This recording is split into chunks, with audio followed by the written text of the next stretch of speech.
Hello there, you spectacular specimens of humankind, you happy-go-lucky scamps of individuals. How are we doing, you beautiful beings? You beautiful, beautiful beings. I appreciate you all very, very much. Let's get some music on, because apparently the music is not working.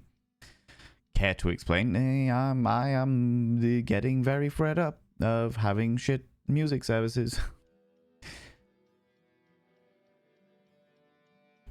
Let's try again. Try again while I'm just casually chatting shit in the thingies, you know.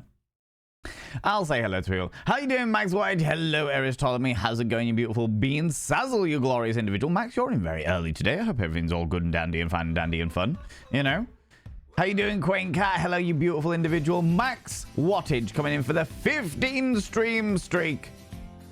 15 streams in a row. You've been streaking through here. Good lord, it's far too fucking cold for that today. I am freezing today.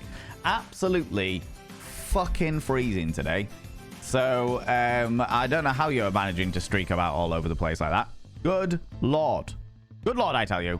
How you doing, Zilboop? How's it going there? Is Ptolemy? Oh, hi. Oh, hi. Oh, hi. Oh, hi. Yesterday, friends, the intro track was a track from The Beards called I Got Me a Beard. All a romantic story about how a man decided to grow a beard out, and then his partner was like, hey, how about we delete that beard? And the guy was like, no, fuck you, I want my beard. And then fell in love with his beard more than anybody else, and then went and found other people that had beards that they would fall in love together as well, and do all of the beard stuff, you know? Yeah, now. Oh, Jesus. There we go, that's what I need. That's what I need. Where was I? There we go. Love the jacket. Thank you very much. I'm feeling it today. I'm feeling it. I was debating what kind of suit, because obviously with us doing the classic dating simulator of Dream Daddy, the dating simulator, I needed to wear a suit, and I was like, do you know what? I don't fancy wearing a proper suit today. I want to wear something a bit more cash, you know. One of those classic old scenarios. And I thought, you know what? I'll wear a nice little teal thing. Then I was like, ooh, a bit of gold numbers. A couple of gold numbers in there as well. Nice little turtleneck to go with it. Make me look kind of executive in a very smart, casual kind of way. Because today, friends... subscribed. Most kind. Life, the universe, and filth wizardry. Most certainly. Most certainly. And our character is called Phil Thwizard. So we are doing well. We are doing well in that regard, you know. Haragan, I shall now inscribe a name on the mirror. Vane. 42 months, Haragan. 42 months. That's such an outrageous period of time. By having your name on the mirror of Vane means you get access to my personal Snapchat, not a bum Snapchat, you cheeky devil. And of course you get access to all the sexy emotes. But the most important thing is you gotta roll over every morning, look in the mirror, and go, God, I look rough. But god damn, do I make rough look good. Ooh, sexy. Ooh, yes, meow, you know? Bear with me, friends. I'm waiting on a message. A very important message. So I'm just gonna... If I keep checking my my phone, don't worry. Don't worry, all right? Pixie Bomb! Most kind. Lucky I didn't put it down. Much better. All right. Oh, that's better, much better. The 29 months. Good lord, Pixie Bomb.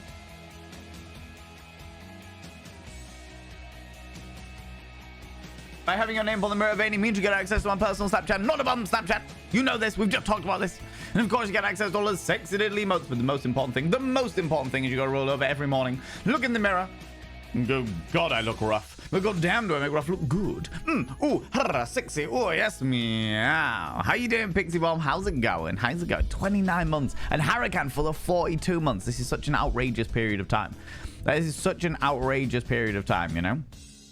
But yeah, we're going for smart cash because today, friends, we are jumping back into Dream Daddy, the daddy dating simulator.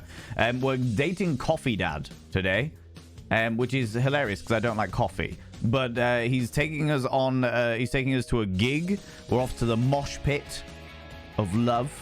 I don't know how that's going to go down, but we're going to try. We're going to go for it. We're going to see what happens, you know.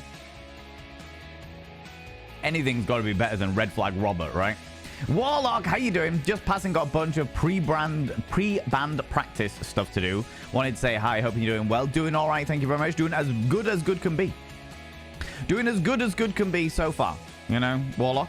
I got a message just before stream that was a little troubling, but nothing that I can do about it, so that I'm not worrying about it. You know, I'm just gonna wait to be kept up to date with stuff. You know. Nothing to panic about, friends. It's all being dealt with and stuff like that. But it's, you know, when you get those messages, you're like, fuck, right, okay, I can't do anything, but I am. It's on my brain. Do you know what I mean? It's on my brain. Today's old meme reference is Valen outfit, blue and black or white and gold. Fucking hell. Oh my god, that is such an old reference. Such an old reference, Max Whiteage. I love it. That is a good question. Is it white and gold or is it a blue and black outfit? These are the questions. These are the questions. Quite like a wizard needs a beard. Quite like a wizard needs a beard. Yeah, I couldn't imagine a wizard without a beard, to be fair. It's a good call. I couldn't imagine a wizard without a beard. You're great, pretty tired and sore, but feeling very fulfilled by my new job at the cat shelter. That sounds very exciting.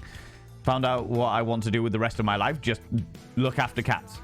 That sounds amazing. That sounds okay. But you need to steel yourself, quaint cat, because obviously there will be cats that cannot be helped, unfortunately. And got to remember that what you are doing is worthwhile regardless of that heartache join. Super quick flyby. Love the necklace. Thank you very much. Doing all right. Thank you very much, Taken. Doing okay. Thank you, buddy. I hope you're doing grand. I hope you're doing okay. Go do what you need to do. I appreciate you so much. And I miss your sexy, arousing, standing to attention, erection face. Do you know what I mean? Which are one of the Harry Potter pals? It fucking better not be, bastard transphobic pricks. See what I did there? That's the Filth Wizard. Oh, that's my Filth Wizard outfit that's been stolen by Crochet Valen. Oh, it got real. It got real. Throwing that out there. I was quite disappointed, actually, because I saw a trailer, because you can't get away from these fucking trailers. And I saw a trailer for Harry Potter and the Cursed Child.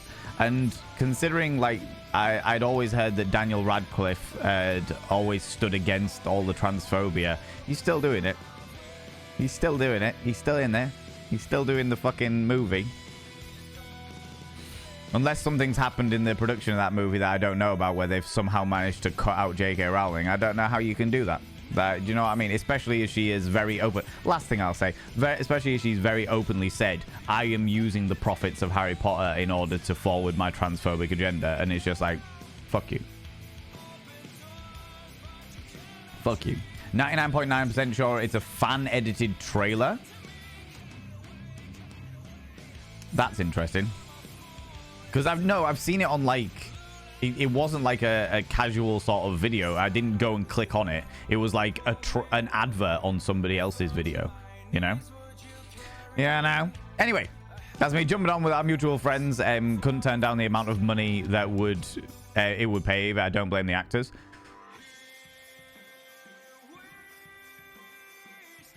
I don't know. I think there is a price of morality, and... That's a much bigger conversation. That's a much bigger conversation for a day that I have more brain capacity, but there is always a price for morality. And I couldn't do it. Okay, go on this, but stop, I have to go. Go do your thing. Go do your thing. No, I get it. I understand it. I understand the duality of it. But I've turned down jobs before. I've turned down very, very, very well-paid jobs before because morally I just couldn't do it. Just could not fucking do it. You know? Very tired and sore, but feeling fulfilled. Yes, feeling fulfilled in the new job. Always good. It is going impatiently waiting for the appointment today. How's your day been so far, darling? Slow today. Eris told me I woke up feeling a bit sluggish today. But I woke up. I saw a thing that is going on. I don't really want to give too many details, but I ended up putting my name forward for it. So we'll see how all that goes. And yeah, doing okay. Doing all right, you know. So my partner's Udi for this stream because I wanted to attend this amazing stream of daddies, but tonsillitis is kicking my butt. An Udi is a well worthwhile thing to do, to be fair, Sazzle. I have one upstairs, and I get it. It is definitely too fucking cold to not be snuggled up, especially if you've got tonsillitis. Especially if you got tonsillitis. How's it going, Pavelbat? How you doing, you beautiful individual? Stupedia, you glorious being. How's it going? Onion Pencil, you wonderful individual. Hello, hello, hello. Creep Pete's. Hello. Hello, friend. Hello. How you doing? How's it going? How's the other side of the world treating you? He may also serve tea. This is true. He might serve tea. He might not just be a coffee dad. He might be also be a tea dad. He might also be a tea dad. You know? Yeah, no. Stupedia. Feeling a little blue, so why not streak and rejoice in myself? I mean, to be fair, streaking and rejoicing in yourself. Do you know what? In which case, I will forgive the fact that you are flapping your dangly bits all over the place, Stupedia. Flapping your dangly bits all over the place. On account of the fact that you're doing it to improve your mood. Though I don't understand how you're doing it, because it's fucking freezing. Fucking freezing, friend. You know? Fucking 7 streams in a row. Good lord, Stu. Good lord. With cats that cannot be helped, at least you're there to give them the love in the time that they may have left. 100%. That goes for all pets that don't live as long as you do.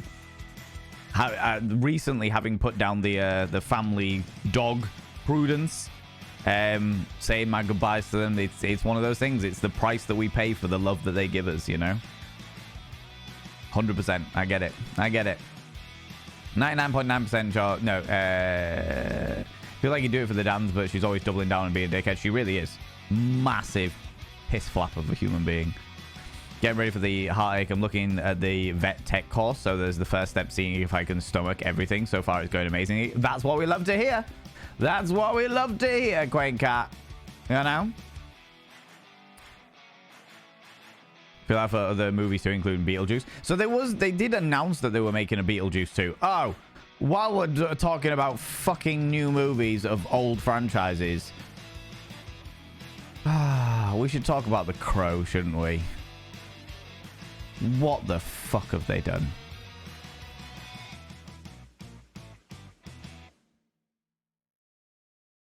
What the fuck have they done? Like, why? We don't talk about The Crow? I don't really want to, but we kind of need to, don't we? Your watch streak reset today? Your Liberty definitely was here yesterday. Twitch, please. Twitch is being fucking funny like that, Nibirin. You were definitely here yesterday, because I saw you here yesterday. What the actual fuck? Were you here on Monday night as well? Maybe it reset it because... Did you miss one? Did you miss Monday night? You know, not The Crow. We don't talk about the new Crow. It's not The Crow. It's not The Crow. It's not. Well, this is the interesting thing. It was so close to 69. No. Well, maybe it's just a glitch and it'll reset itself. Maybe like it'll go back to the way it was. Do you know what I mean? Maybe we'll go back to the way it was. You know. I mean, it could be good and he could be a really good character and a wonderful movie, but counterpoint. Well, do you know what? I watched a review, like a reaction video on YouTube from a creator. And I think that they said it really well, which was, realistically speaking, anyone that watches the new Crow, the new movie of The Crow, is going to compare it to one of two things. They're going to compare it to the original movie, which is nowhere near the original movie. Like already, just purely from the aesthetics, it is they've made Eric Draven into like a gangster boy, and it's like. What the fuck are you doing? It's meant to be set in like the 90s, and it's just like what the fuck. Or they're going to compare it to the comics, and it's even further away from the comics, from what I understand. I haven't read the comics myself, but it's even further away from the comics. I understand it if they're like, okay, yeah, cool. It's not going to be like the old movie. It's going to be more like the comics, and then it's like fair enough. Like it's a different angle. I get it, but okay, fair enough. But the aesthetic, they've gone for like a really short cropped mullet and loads of weird ass tattoos, including one where the nipple is an eyeball. Apparently the actor is quite good. He plays the clown in the new It movies, and they're meant to be very good. I haven't seen them myself, but it's one of those situations where I'm just like, you're setting yourself up for failure. Do you know what I mean? There's so many Gruen Dragon, you luck where you beautiful being. There's so many new movies where it effectively comes down to the Hollywood movie industry is so afraid of making something new, because if they make something new, it's not going to have the hype of remakes of stuff. So they remake stuff that doesn't need remade and set themselves up for failure because people are going to have the nostalgia of the old stuff. Do you know what I mean? It's like what even the writer apparently was right in saying, like, the writer from the original thing, he was like, it's not to be compared to the comic or the original movie. Yeah, you subscribed. Most kind. Thank you very much, Robley. I'll be in 2 seconds. 2 seconds. Yeah, it's not to be compared with the comic or the original movie. It's to be seen as like a standalone thing. And I'm like, then why not just make it a standalone thing? Why not take the Crow element out of it and make it a standalone thing? You know? Rob Leach, thank you very much for coming over and using your Prime here for 5 months. Oh, good lordy. I shall now describe your name on the mirror vein. By having your name on the mirror vein, it means you get access to my personal Snapchat, not a bum Snapchat, you cheeky devil. And of course, you get access to all the sexy little emotes. But the most important thing is you gotta roll over every morning, look in the mirror, and go, God, I look rough. But goddamn, do I make rough look good? Ooh, sexy. Ooh, yes, meow. You know? You know? An Oodie, what they call a jumper of the hood in Hull. An Oodie. Fucking hell, mate. Get your Oodie on. Fucking looks great, mate. Yeah, 100%. 100%. Been on night shift for the last few streams, so it's been nice to be back. 7 streams in a row. Sazily been streaking through here. Don't know what they do on that night shift of yours, but good lord. Nakedified. All nakedified. Streaking away.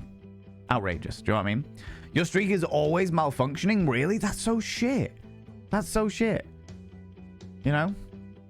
7 humans, death is the price we play for life. Yep, 100%. I'm scrolling down. Do you know what I mean? We don't talk about the new. We just don't talk about the new Crow. It's just like, like, and I'm bearing in mind, like, my love of the Crow movie is a hard one for me. It's a genuinely hard thing for me to deal with because I watched the Crow movie when I was very, very young, when I was like 13, 14, and I fucking loved it. I loved it so much. It was such a massive influence on the gothic phase of my life. I genuinely loved it. I thought it was great. I watched it over and over and over and over again. And then as I got older and got more into my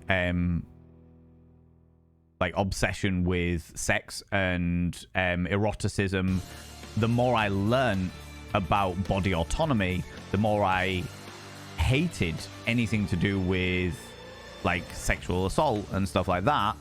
I now can't watch the movie. I can't do it. It makes me too angry. It genuinely makes me too angry to watch the movie at all. So I have such a nostalgia, but it's a nostalgia that is held because I can't go back and watch it. It fucks me. It makes me too fucking angry. But it doesn't stop that nostalgia from being there, you know? It doesn't stop that from that feeling of such a massive influence on my life. And now they're remaking it, and I'm just like, you're setting yourself up for failure. You are setting yourself up for failure. Do you know what I mean? Like Highlander, they can be on the one. Oh yeah, Stupedia, the Crow was a trilogy. The Crow was a trilogy. They made The Crow, and obviously Brandon Lee died in the making of The Crow. But then they made a second Crow, and they made a third Crow. And the second and third one are fucking horrible. They're awful. They're so shit. They're so unbelievably shit. Having seen them both, they're so shit. There's like one of them, I can't remember which way around they go. One of them is like the Crow comes back for the Crow comes back to fight somebody else, and then one of the villains has like a crow-like thing where they've come back from the dead, but theirs is a snake. So you've got like the Crow versus the snake, and it's just like, what? What is this? What is this absolute fucking crack dream? What is going on? You know? You know? We all know the original Crow was terrible in many ways, but Brandon Lee in that soundtrack. Do you know what? I fucking love the original Crow. I genuinely did. I feel like if there was like a fan-made edit that had the original Crow without all of the triggering scenes, that would be fucking amazing. That would be genuinely fucking amazing. And would probably do very, very well out on the world of the interwebs. Do you know what I mean? But, like... yeah, it's just one of those things. I get it. The thing that I never understood about the Crow is why it was Eric that got brought back from the dead. That was the bit I never understood.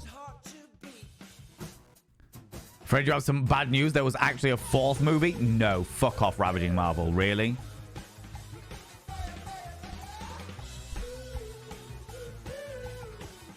The Crow, Wicked Prayer.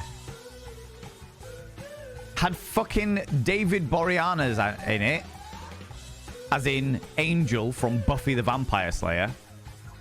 And Danny Trejo. Oh my god. Are you genuinely shitting me? Tara Reid. 2005 this came out?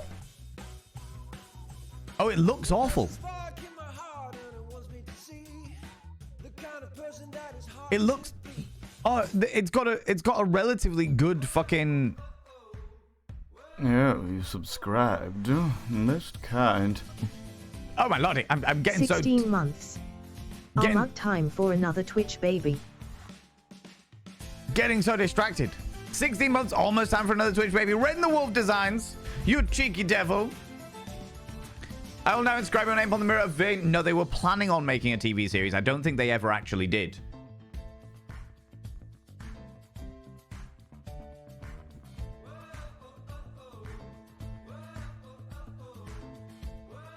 Red in the Wolf Designs coming in for the 16 months. Your name is now inscribed on the mirror of vein, which means you get access to my personal Snapchat, not a bum Snapchat, you cheeky devil. And of course, you get access to all the sexy little emotes. But the most important thing is you got to roll over every morning, look in the mirror.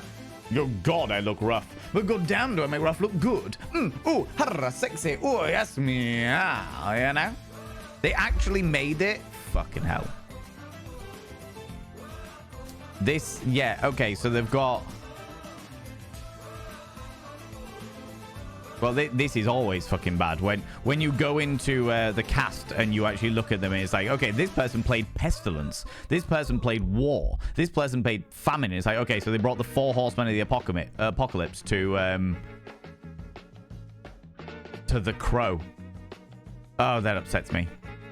The Crow, Wicked Prayer. IMDb rating, 3 out of 10. 3 out of 10. Fucking what? Bill Skarsgård is a great actor, played Pennywise brilliantly. I'm glad to hear it. From what I read, they were going closer to the graphic novel than the film remake. To be honest with you, from what I saw on this like review thing that I watched, and they had like all of the quotations up on the screen and stuff like that, it was like they were aiming for that, but it doesn't look like the Bill Skarsgård, who is playing the Crow, who's playing Eric Draven, doesn't look anything like the Crow from the comics. Doesn't look anything like them. So it's like, so you turn around and you're like, oh, it's going to be closer to this, or it's going to be doing this, or it's going to be somewhere in between, or what have you. And it's like, well, why have you not gone for any of the iconic things that everyone was expecting?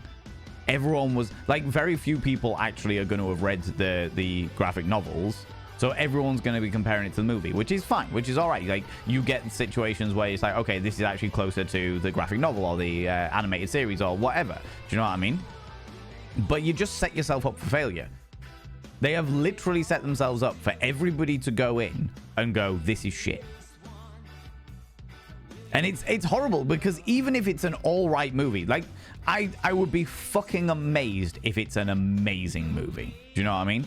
I would be fucking amazed if it is, like, if it's like the new Dune movies compared to the 1986 Dune movie. Do you know what I mean? That is what it would have to be in order to have any chance of success.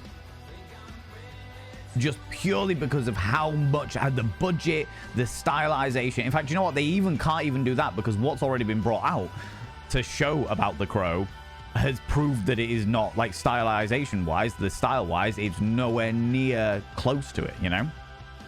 So they've just set themselves up to failure. They've set themselves up to plummet in the box office, which is shit, because it's a franchise that I feel like could be a lot of good things could be done with. I was quite excited when I heard that they were remaking The Crow. I was like, okay, I have my apprehensions because Brandon Lee is obviously the iconic thing, but it'd be really interesting to see what they can do with modern technology and modern, in like a modern day interpretation of that whole comic book series. They could do so much with it, and in this day and age where fucking Marvel movies have taken over everything, like, it's a really nice and intricate, interesting, dark, gothic movie.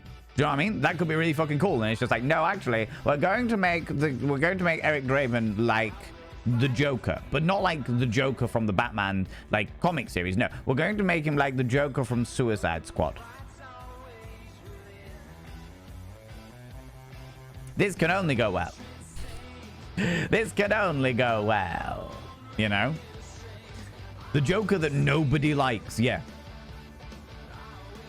The one that's like new age and real gangster, and it's like, yeah. All right, okay. You know, has anyone noticed that though a lot of new films aren't coming out as good as hoped? Oh, not even slightly. Seems they're redoing classics wrong. It's not even that they're redoing classics wrong, Sazal. Allow me to happily. Jared Leto's Joker as well. Jared Leto's Joker makes too much sense. One of the reasons why Heath Ledger played the Joker so well was because he really captured the fact that shit just doesn't make sense. The reason why the Joker is so hard to catch and the reason why the Joker is so hard to deal with is because he makes no sense. He is chaos for chaos's sake. Absolutely fucking weird as shit. Do you know what I mean? Whereas Jared Leto makes too much sense. It's like, oh, I'm gonna do this because it's really out there. Like they're trying to impress something and they're not. Like that's never the way the Joker has ever been, to my knowledge, you know. But yeah, back to Sazzo's comment. It's not to do with new films being as good as hoped. It's because we've got to, it's kind of like late stage capitalism, I suppose. We've got to a stage within movie making where the movie industry expects everything to be an unreasonable sellout, packing movie theaters out, like literally rammed to the fucking rafters, because the movie industry is going downhill. It's not getting nowhere near as much money anymore because the internet exists and everyone can download shit illegally or stream it without copyright and stuff like that. They're not getting enough money from people aren't buying DVDs or Blu-rays as much anymore. People aren't going to the cinema as much anymore. We're in the middle of a cost of living crisis across multiple continents, so people don't have the money to go out and spend shit anymore. So we literally get to this stage where the movie industry isn't getting the money that it used to get, and therefore they're saying, right, what can we do that is guaranteed to have the biggest effect?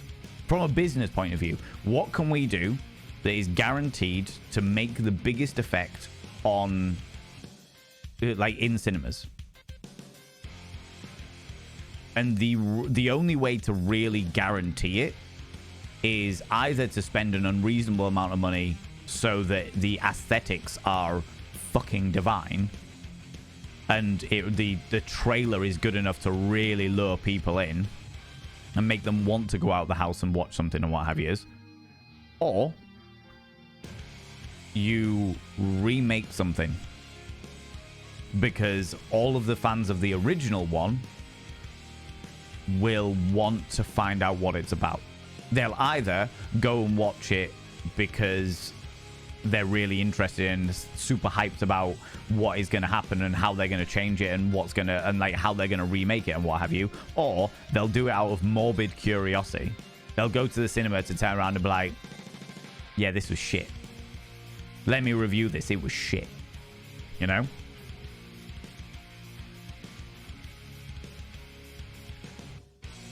I think it's because people are remaking movies by cloning old movies, but then cutting chunks out and losing the point of the original movie. Yeah, no, I get that. I get that. How's it going, Ditsy Kitty? Look at all these wonderful beans. This should be illegal to have so much fabulous in one place. Oh, you flattery gets you everywhere. Nayasa, how you doing? How's it going? Get Uncle Warlock to recut it for you. Uncle Warlock, if you do that, I would love you forever. I would love you forever. Because then I'd be able to go and watch one of my teenage favorite movies of all time without being triggered, you know. Ravaging Marvel coming in and just dropping the bad news. Yeah, there was what was the Crow sit movies. Yeah, so there was The Crow 1994, The Crow City of Angels in 96, which was a flop. The Crow Salvation in 2000, which is the ones... Those are all the ones I've seen. And they're dire. And then there was The Crow Wicked Prayer in 2005. Oh shit, there was, of course, nothing to do with The Crow, but in a similar sort of dynamic. Spawn in 1997. I fucking love that movie. It was so bad. But I fucking loved it because it was so bad. And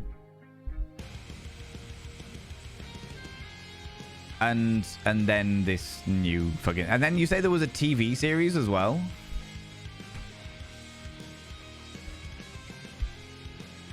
The Crow Stairway to Heaven TV series?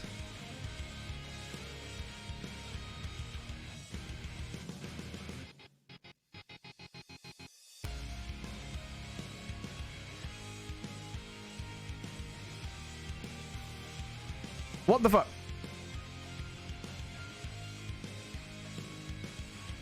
They've actually got the like for the TV series. Oh Jesus, the TV series looks like a Channel 5 thing. I'm just looking at the trailer now, and the TV series looks like a Channel 5 TV series. Oh, it's so bad. Oh, it's so bad. Don't watch it. Don't watch it. But although it did get on IMDb, it got 6.4 out of 10, which is more than most of the movies got. More than most of the movies got. And to be fair, the guy does look, when he's all made up in his makeup, does look quite like Brandon Lee, which is always going to be a good aesthetic choice. But yeah, it looks bad. It looks very cheesy. But they did get like they remade a lot of the original set, which is cool.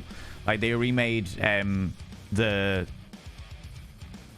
flat that they used to live in from the movie and stuff, which is I like it when they hark back. At least it's a good, like they're doing the right nods to the right direction, you know? You know? Mark Draskos, whatever his name was, spelled like. I don't know that. And part of me feels like Eric was the one who came back to fit this stereotypical I couldn't save her in life, so I'm going to seek revenge in death. Maybe, but realistically speaking, I feel like, and maybe this is just because I'm a new age modern individual who is enlightened, like if the whole point of The Crow, yeah, the whole point of The Crow is that The Crow is the spirit guide who guides the living to the land of the dead. And the Crow brings back certain individuals to seek revenge on the terrible, terrible, terrible shit that has happened in their life. The way that they died or what have you. You know what I mean? Out of the two, if it was between Eric and Eric's wife, who I can't remember the name of, if it was between Eric and Eric's wife, it should be Mrs. Draven, who, of all the shit that went down, she definitely got the worst at Shelley. Thank you very much, Warlock. Of all of the things that went down, she definitely got the worst end of the stick. By far the worst end of the stick. So the Crow should be bringing her back, being like, hey, and there's a whole argument there. There's a whole argument where it's like she's the one who's like made peace with what fucking happened because, and she's there to guide Eric, and Eric's the one who's just like an angsty fucking aggro man and therefore can't let go of it. And it's more down to which of the characters is more likely to accept the fate that came about rather than what actually physically happened to them. And I'm like, I get that, I understand that, but out of the two of them, you know,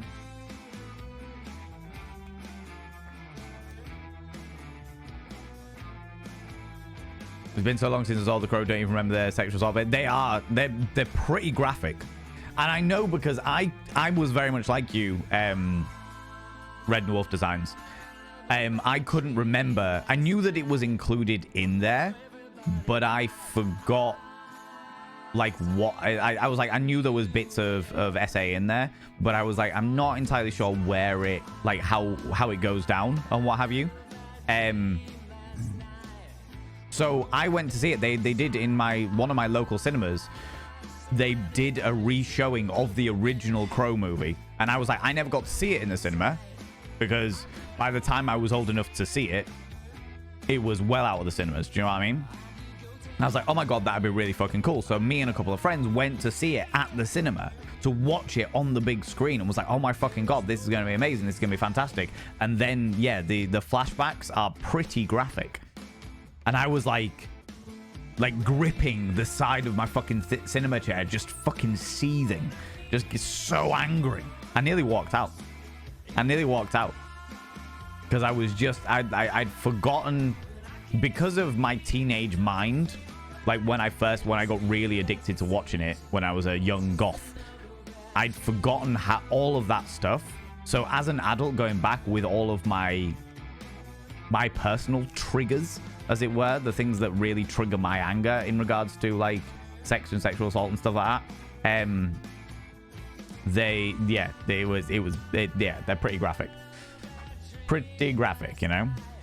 Next movie night. If we could get a copy of it, if Uncle Warlock could get us a copy of the Crow without those triggering scenes, yeah, I'd be up for doing that on a movie night. 100%. I'd be up for doing that on a movie night. Phoenix of the Fence, how you doing? You want stopping to say hello? Wishing you a good stream. Thank you very much. Being in hospital after my vertigo caused me to fall downstairs and bang my head. Oh shit! You're a bit sore and dented, but you are okay. Okay, well, I'm glad that you're okay, Phoenix of the Fence. I'm really glad that you're all right. But Jesus, yeah, fucking hell, that is bad. That is bad. You go do what you need to do. Go rest up. Go do the bits and pieces. Do you know what I mean? Definitely don't like the look of the outdrive in the new version. Not all. They've made him too fashionable. That's basically what it comes down to. They've made him too fashionable. He's got a shortcut fucking mullet. It's very in right now, you know.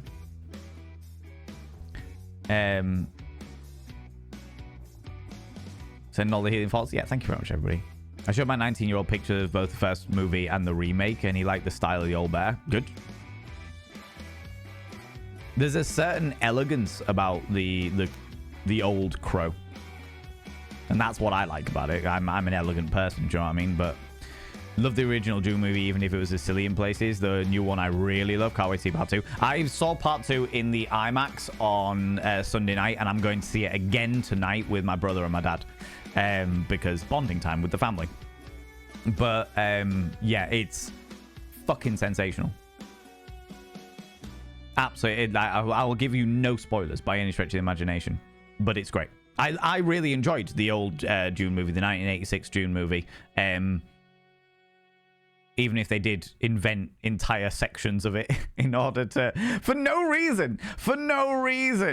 Like, the 1986 movie, there's an entire weapon system that was invented for the sake of the movie. It's not in the books at all. It's not in any of the new movies, which is great. But yeah, it's really good. I think if you liked the first of the new Dune movies, I think you'll like the second of them. You know? I preferred the first, but I think that was mainly because of how fucking new and interesting and wow it was, you know? I feel the word modern has to be kept in mind as well. Oh, ravaging Marvel, yeah, I get that. And I understand that, and I understand that they're applying, like, trying to appeal to, like, a new audience and stuff like that. Let me have a quick look.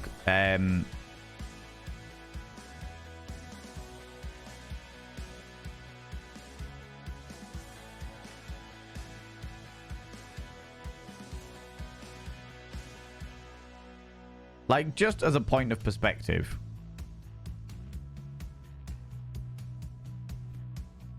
Right? Just as a point of perspective, right? So I'm going to have to bring up...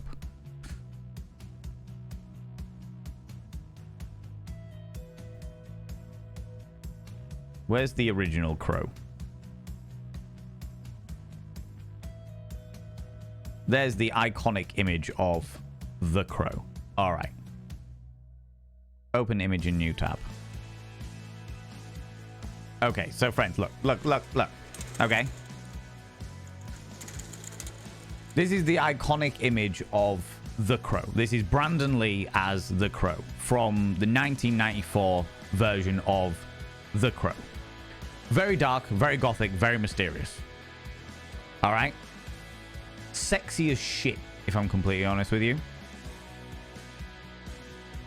All of the dilapidated church memorabilia in the background, looking a bit haggard, a bit fucking worse for wear, all that jazz, okay? Behold my 90s desktop wallpaper. Yeah, oh god, yeah. Oh fuck yeah.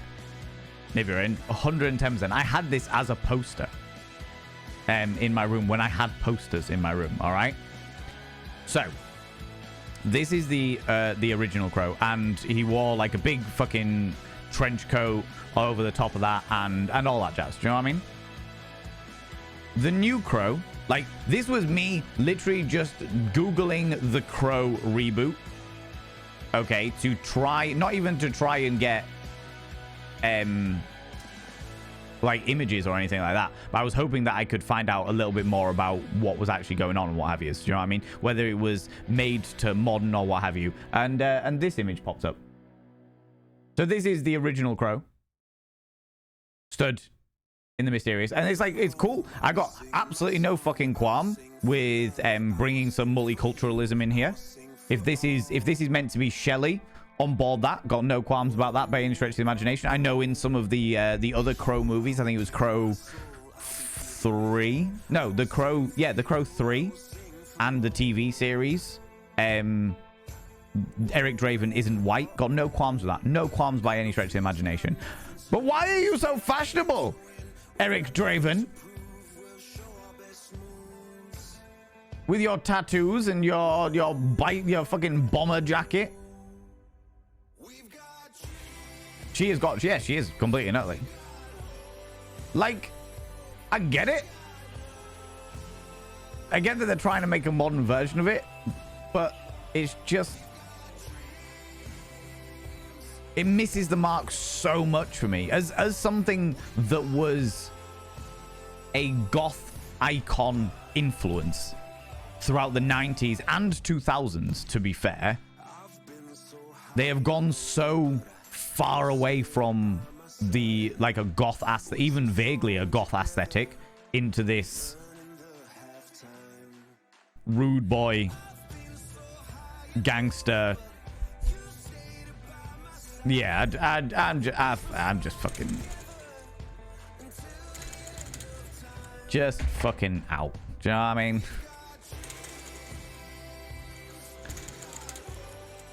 Taliesin Jaffe. I don't know who that is. Needs more black. Needs more black. There is a specific. Oh, hello, wrong one. Yeah, needs more black.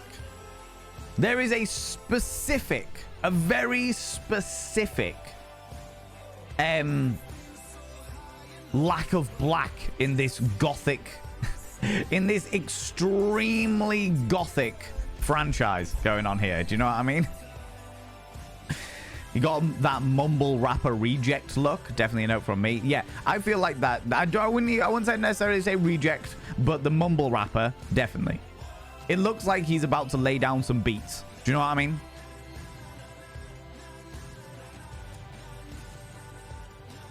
Got him back up. Let us introduce you to Ken. Unless it's a period piece or something, we have to take something into account that the original was 30 years ago. Ravaging Marvel. No, I agree with that. I think that is an entirely fair call. Another question coming to mind for me, the context. Are the images of the reboot we've seen before or after the whole dying coming back to life thing and getting the ultra violence thing? Yeah, no, that is fair. That's a fair assessment. I like the fact that you are being the devil's advocate here, Ravaging Marvel. I like it. I like it. But even then,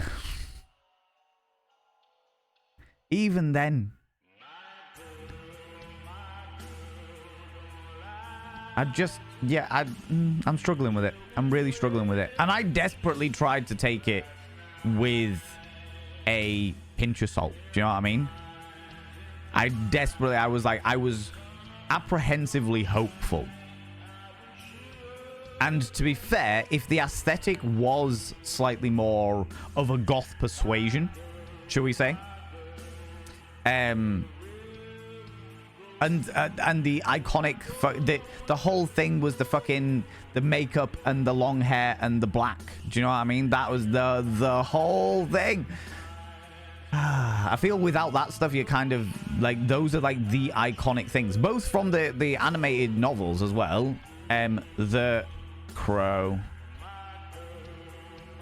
animated novel. Let's get some pictures of the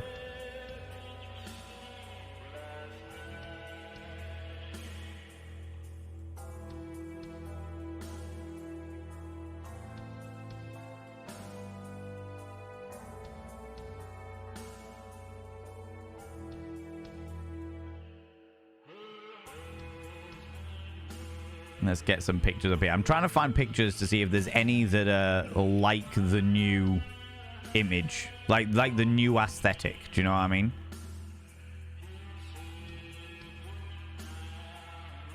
Oh, come on.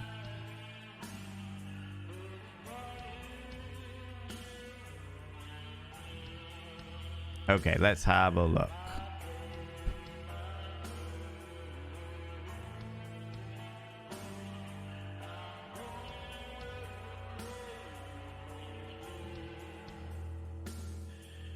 If that's what they're going for, if they're literally going for looks closer to the animated novel, then let me have a quick... I'm not finding anything. It's always... It's all long hair. And the aesthetic... It's always the long hair and the makeup and some description of leather jacket. Black leathery jacket goodness.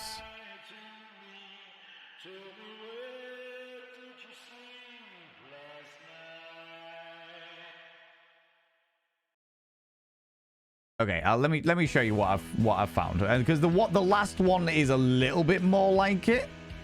A little bit more like it. How's it going, Story? How you doing? Don't see a game, but I see a daddy. My lordy, calm yourself. Rabbitsborough, hello, you beautiful bean. So this is like, get out of the car, bastard. You've got the big boots, the leather jacket, the leather trousers. I suppose they could be jeans, you know, you can see it. This is the aesthetic from the comics. So these are from the animated novels. Do you know what I mean? These are all things that are, but it's the face makeup and the hair metal crow. Yeah, but it's always long hair. It's long black hair. The black on white face makeup, the leather jacket of some description, you know, like it's always got that kind of aesthetic, you know. The only one that I could find that is in any way similar of the entire thing, of all of the images that I found, the only one that I could find that was in any way similar to the new reboot of the movie was this image. Where it kind of, like, this image kind of looks like he's got, like, a mullet going on. And then he's got, like, a Nightwing kind of chest mark for some reason. This one looks a little bit more like the Joker as opposed to the Crow. But, like, it's got that thing, do you know what I mean? Whole Dark City vibes? Yeah, a little bit. But for something that is reporting to be closer to the animated novels, the graphic novels, I personally feel like it's missing the mark. I personally feel like it's hugely missing the mark. Look at those abs. You know, an 8-pack. Got an 8-pack of beer. Does that count? Doing amazing, that just vibing by myself. Yeah, we're just having a bit of a rant about the new Crow reboot. You know, I raise another question. Phil won't get answered until it comes out. Namely, are we going to get something like Scarface, a remake that did its own thing. The 2002 Carrie, which took more of inspiration from the book and tried to set itself apart from the original, or a 2013 Carrie, where it ended up being more or less like the exactly same original. This is the thing, though, Ravaging Marvel. I think, like, even with those movies, I feel like if you are making a reboot of a franchise, you need to have enough of the original franchise in order, like, you could go with like a new storyline that has similar aesthetics, and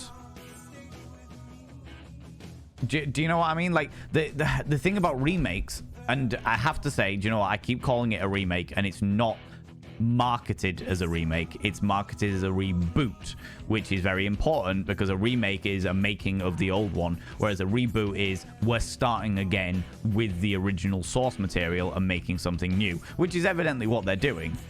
But I feel like they're setting themselves up to fail. I genuinely feel like they're setting themselves up to fail. I try and go in with an open mind about these things. Reboot implies they'll make more too. Not if the first one flops, they won't. Not if the first one flops. The reboot of what? The Crow. We're talking about that scenario. I just feel like I really wanted to like it. I genuinely really wanted to like it. I felt like it would be a really interesting dynamic to, like what Ravaging Marvel said earlier, to make a new age version of The Crow, where it's got fucking mobile phones, where it's got like a dark, if you have like a dark, mysterious fucking high built city like New York or something like that, you've got the real dark end element of it, and the buying more and more into the graphic novel aesthetic and stuff like that. But it genuinely feels like there's too much, and this is a thing about that happens with a lot of modern movies. There's too much, for me at least, there's too much of the, we're making this to appeal to a bigger audience as possible, as opposed to the fans. We want to sell tickets. We don't want to appeal to the fans. Do you know what I mean? Do you know they're doing a Highlander 2? They've already done a Highlander 2. There was like 5 Highlander movies. They're rebooting a Highlander movie. Is that what's going on? You know? You love the TV series as a teen? I didn't even realize there was a TV series. You know? Fun for late night viewings. Oh my god, I'm so fucking far behind it, chat. Right, I'm gonna whip down, friends. I'm gonna whip down. If I've missed anything vitally important, then just type it in again. That was very much the fashion for the alt crowd in the early to mid 2000s. I quite like the aesthetic, to be honest. And you know, that's fair enough, Astrocon. And the aesthetic isn't my cup of tea by any stretch of the imagination, but I know it will appeal to an awful lot of people, especially of this day and age. But what I will say about it is it's not the aesthetic that people have learnt to associate from the 80s with The Crow. Do you know what I mean? Like, The Crow has had a very distinct look through all 4 of the current movies, the TV series, and the original animated novels. It's definitely got a very, very fixed look. And now they're just like, yeah, let's fucking go with it. Do you know what I mean? It's a shame we didn't get a talking cat in the Sabrina reboot. It was interesting, though, with the Sabrina reboot, because I watched a few of those. And I would like to have... Like, the talking cat would have been an interesting gimmick, but I quite like the fact they took it more seriously and went for a darker route. Do you know what I mean? It was still like a teen drama thing, but it was like, right, what happens if we took the original gimmicky, hilarious Tina the Sabrina's witch thing and just went, right, let's make it real dark. Let's make it real dark and see what happens, you know? I enjoyed it because it was basically a different vibe. Yeah, right? Salem Saberhagen. Love the Sabrina reboot, even the end upside. I don't know what happened in the end, so no spoilers for those people that didn't like it or that haven't seen it. You know what I mean? Highlander reboot with Henry Cavill. I could see that working. I could genuinely see that working, but I could see that working not only because Henry Cavill has the aesthetic that goes with it, but also Henry Cavill is that much of a nerd that he will put his foot down on things to just be like, yeah, this isn't the way that it should be. This isn't true to the original source material or what have you. you know, and I have a certain level of respect for Henry Cavill because of that, you know. Little emo goth, how you doing? Little emo, oh my god, gothy emo little artist. I will apparently read correctly at some stage, you know what I mean? It looked like he was going to lay down some beats, and the beats you laid down would end up in prison. I mean, to be fair, yeah. To be fair. Like the dude who played Skank in The Crow? Yes! Ah, Warlock, yes! Man, I'm just having a good time. Just, man. Come on, man. Thought my Amazon delivery was arriving, but I think it's not yet. Don't think it's here yet.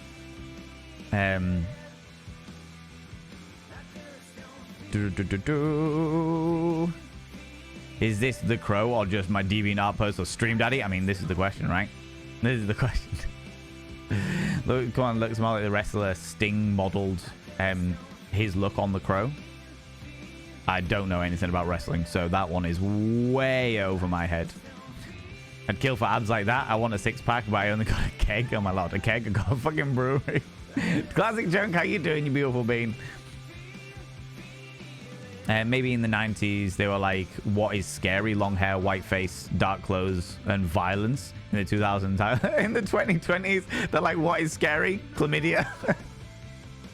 And do you know what? I feel sorry. This is the thing that I really struggle with, especially having been an actor and having done like film work and stuff like that. I genuinely feel sorry for the actor. I can't remember what his name. Somebody's mentioned it earlier. The actor. Because the actor is going to be associated with this aesthetic that he has no choice over.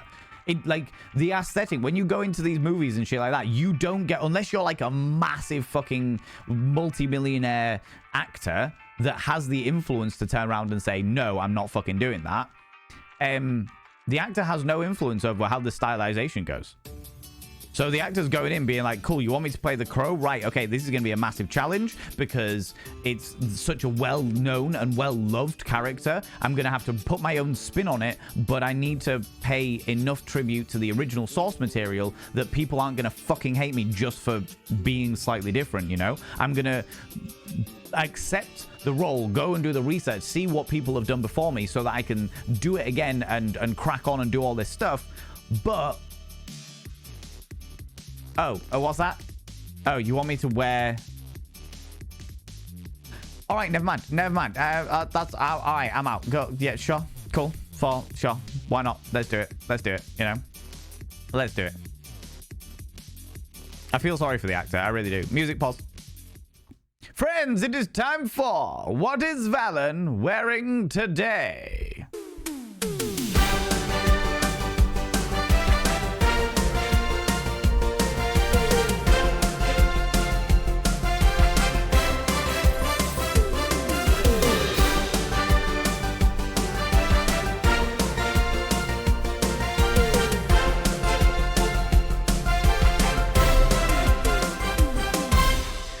That's right, ladies and gentlemen, and all gems outside in between. It's time for What is Valen Wearing Today? Valen Vane has gone for a nice smart look because he's going on a date with another dad in the game today. He's decided to go slightly gothic with the crow head golden necklace, but he's got a flash of color with the nice little teal dinner jacket. Let's see what else he's got on, shall we?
Yes, I'm also wearing black trousers today.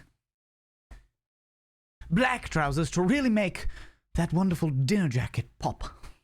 You know? You know, it's got to be done. Got to be done. One of those things. One of those cheeky little devils. One of those things, you know? Right. I enjoyed the reboot of Sabrina. Grew up with Sabrina the Teenage Witch and was really apprehensive about the chilling adventures of Sabrina, which was much closer to the original Archie. I didn't even realize that Sabrina was a comic.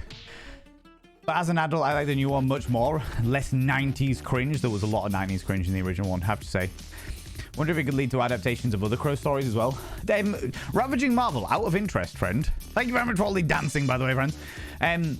Out of interest, did you read the original comics? Did you read the original the Crow comics? Are you like a fan of the comics outside of the 1994 movie? Henry Cavill is that much of a nerd. That's why he left The Witcher. The writers were going off source material and he wasn't about it. Yeah, that's exactly what happened. That is exactly what happened. Do you know what I mean?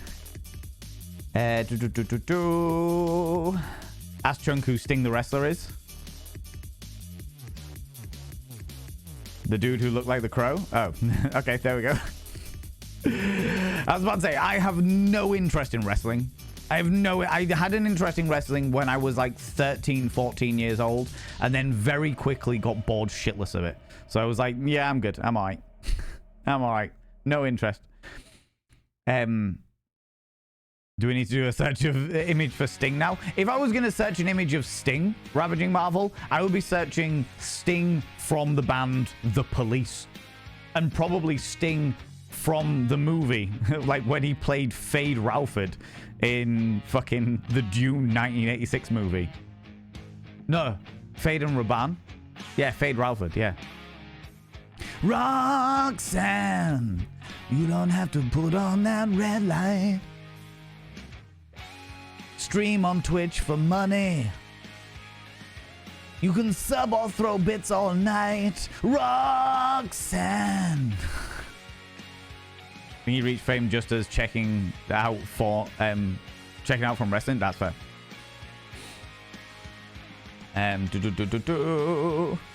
Damn boy, he's thick. What can I say? Such a dapper man, right? 55 streams in a row you've been streaking through here. Now that I'm on a PC. 55 streakies, my pod nip-naps. So frozen, they're permanently erect, cutting glass all over the place. What's that? You need to break into a building? Don't worry. We've got Eris Ptolemy's nipples to cut the glass. You know? Valen's bird courtship dance. Well, this is the thing. When we do that first ad break, I like to do what is Valen wearing today, you know? Haven't yet. I need to find a copy somewhere. I am, however, used to conversations about adaptations of books and games and such by now. That is fair. That is entirely fair, Ravaging Marvel. And you know what? I have to say, I very much appreciated your devil's advocate input today. Because it is definitely extenuated the conversation from different perspectives, and I have enjoyed that. I have enjoyed that. Just looks at reboot pics in the comments from the director. Says it all when the director has said the inspiration is less the graphic novel and previous films and more his own life. What? Astro, what? I've heard from the writer. So the original writer of the Crow movies has some kind of input on the reboot. All right.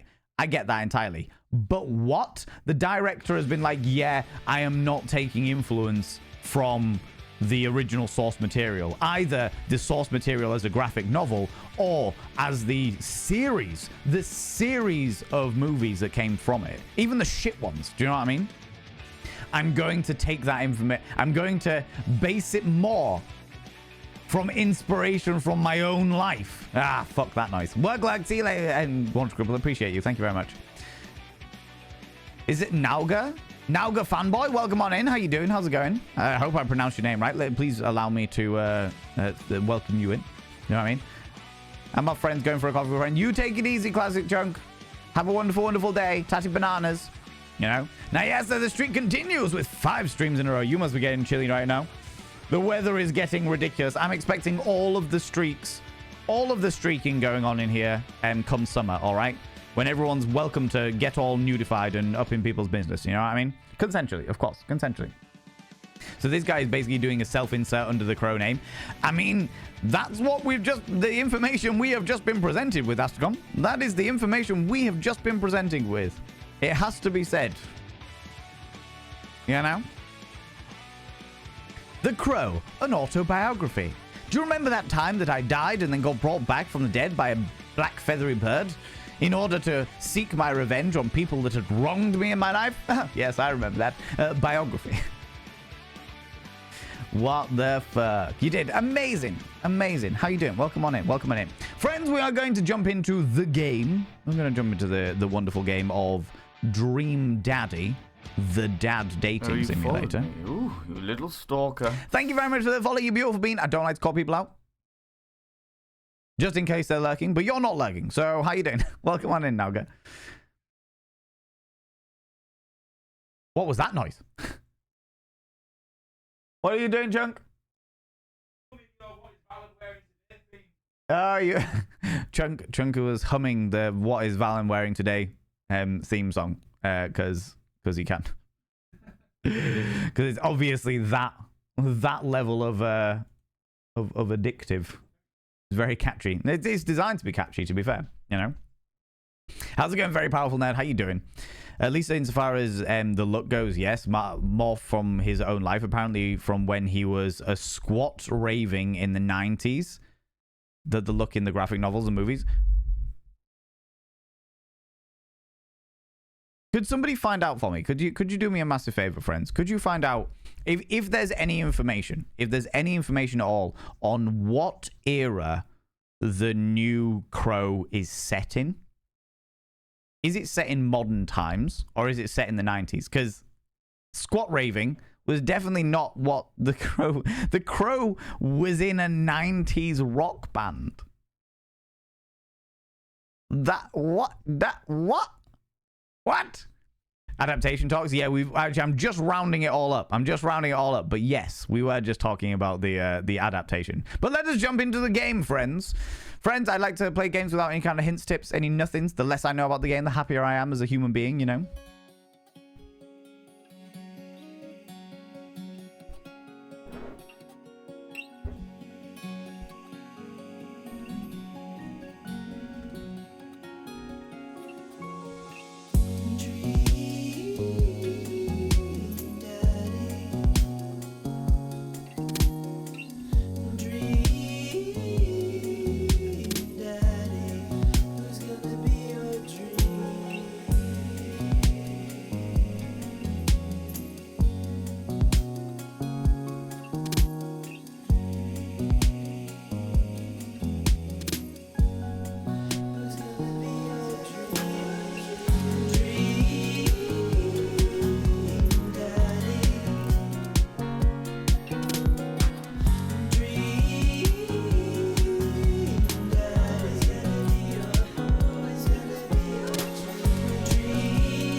Fucking hell. All right, friends. I like to play these games without any kind of hints, any tips, any nothing. The less I know about the game, the happier I am as a human being. So please don't give me any hints and tips. However, with this game, I have been asking people about their opinions, what they think, what they're feeling and stuff like that. So please, by all means, stick around, but just don't give me any fucking spoilers, all right? Don't like any kind of spoilers.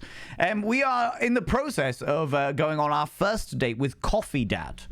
I need to remember all of the actual... what's the word I'm looking for? Voices now. But, you know, well, let's jump into it. Let's jump into it, you cheeky devils, all right? Let's jump into it. From what I'm seeing, 2010-ish. Probably wrong, though, because Google is not only showing the 1990s version. How's it going, Millen? Welcome on in. How you doing? Everyone got their meds? Yeah, friends, if you haven't already, take your meds. Take your cheeky little meds, you know? This is published by Game Grumps. It just made it even funnier. This game is surprisingly fucking good. Nauga fanboy. Like, genuinely is surprisingly fucking good. The music, the aesthetic, are all fine and dandy. It's got a very thingy. But the fact that it's so fucking inclusive, so open-minded, so easygoing, but the writing is absolutely fantastic. The only thing that I really struggle with, really struggle with in this entire thing is the dad jokes. The dad jokes are just they're cringe. That I do my entire fucking soul. Do you know what I mean? Oh, you followed me. Ooh, you little stalker. Thank you very much for the follow, you beautiful being. Welcome on in. Don't like to call people out just in case they're lurking, but you're very, very welcome on in here. How you doing? How's it going? Bumbling Bee, how you doing? How's it going? No, it's good. I've seen the entire thing multiple times. I'm glad to hear it. Glad to hear it. Hate the voice to text. Why is it causing me so much problems? Voice to text. Oh, you can turn it off. You can turn off the closed, or you should be able to turn off the closed captions. If you just hover somewhere over the screen, there should be like a little pop-up that you're able to turn off. I speak very, very fast, so sometimes the closed captions gets it a bit wrong, you know what I mean? How did the date with Robert go in the end? Had to miss it last week. Awful. I hate Robert. Red flag Robert is a fucking red flag. All right, have fun with the dice. Oh, that's right. You lurk away. Zacharias, is that how you pronounce your name? Zacharias. But love the look. Thank you very much. I dress in a little more suited and booted on Wednesdays while we're doing our dating. You know what I mean? While we're doing our dating. Zacharias, no worries, no worries. I will do my best to remember how to pronounce it. We're all good. Although the fact that I got it right on the first time, we should be all right. Do you know what I mean? Okay, so I show up to the coffee spoon at 8 in what I hope is concert-appropriate attire. I see Matt out the front, locking the door to the shop. Hey, you made it. Ready for tonight? Yes, of course. I definitely know what I'm talking about. You better believe it. Fellow live music lover, grab those ticks and let's mosh that new. As in venue? As in venue. What? New. Short for venue? You know, where you go to see dope certs. Are you just making this stuff up now? Right now? Ah, man, I gotta admit, I haven't been to a real concert since Pet Rocks were cool. I have no idea what I'm in for. We're very crowded at this side of the screen, aren't we? How's it going, Elizana? Hello, you beautiful bean. Not great, but thanks all the same. You're very welcome. Ladies and gentlemen and all genders outside and between, delve deep into your pits of popcorn and throw them at the Raiders. Throw them at these cheeky devils. Look at these people coming in here. I mean, really, could you even imagine who do they think they are? The absolute audacity. Grease yourselves up. It's a buttery raid, baby. How's it going, Mr. Buttersocks? Hello, you beautiful, beautiful individual. Hello, Semba. How you doing? How's it going? Welcome on in, you glorious individuals. How's it going? What were you doing today? Were you doing more Yakuza? More Yakuza glory? Friends, if you're new here, 2 things you need to know about this channel. 1, you're not allowed to apologize. Faux pas, individuals, faux pas. Instead of saying sorry, try saying thank you. Instead of saying sorry, I'm late, say thanks for waiting. Instead of saying sorry, I'm such a burden, say thanks for being there for me. It'll make you a much more positive individual. 2, if you're under the age of 18, I have to ask you to leave. I've got to ask you to leave. But I am a colossal filth wizard, and I don't want to be corrupting the ears of the young. No, no, no, no, no. It's not what I'm about. Not one iota, cheeky dudes. You know? Oh my lordy, that fit though. Fucking hot, not gonna lie. Sometimes you just gotta. Well, I'm here with somebody who isn't a fucking walking red flag. To be honest with you, we're dating someone who isn't a walking red flag, and therefore deserves a little more. And also, we're going to a gig apparently in the game, so I figured I'd dress down a little less shirt, more turtleneck. You know, feeling good, feeling good. More Yakuza. How was it? Was it great? Was it wonderful? Was it fun? Was it fantastic? People go check out Mr. Buttersocks. Mr. Buttersocks is a wonderful, wonderful being. Has a very, very wholesome community. He plays a lot of like Yakuza style games. In fact, you've been going on a right Yakuza bender recently, haven't you? If you like that kind of stuff and you like wholesome vibes and you like really good communities and stuff like that, go check out Mr. Buttersocks. Wonderful, wonderful being. We love him very, very dearly. You know? Let's jump back into the game. By the way, Mr. Buttersocks and your entire community, if you need to disappear off, if you need to go grab some snaffly treats, go grab a delightful beverage, please go and do so. Please go look after yourselves. I love you to pieces, but I understand what it's like when you've been streaming and you need to go do bits and pieces, all right? All right? All right, all right, all right, all right. Hey, Lazana, Coming in for the 5 streams in a row. Good lord, just streaking all over the place. Put some clothes on. What do you like? 5 streams. It's fucking freezing out today as well. Do you know what I mean? It was an absolutely lovely time. And yes, we've been going on a right bender for the Yakuza. Going hard on the emotions as of late. That is, if that's what you want, Mr. Buttersocks. If that is what you want, then that is what you should entirely, as a hedonist, I encourage this behavior, you know? I encourage this behavior.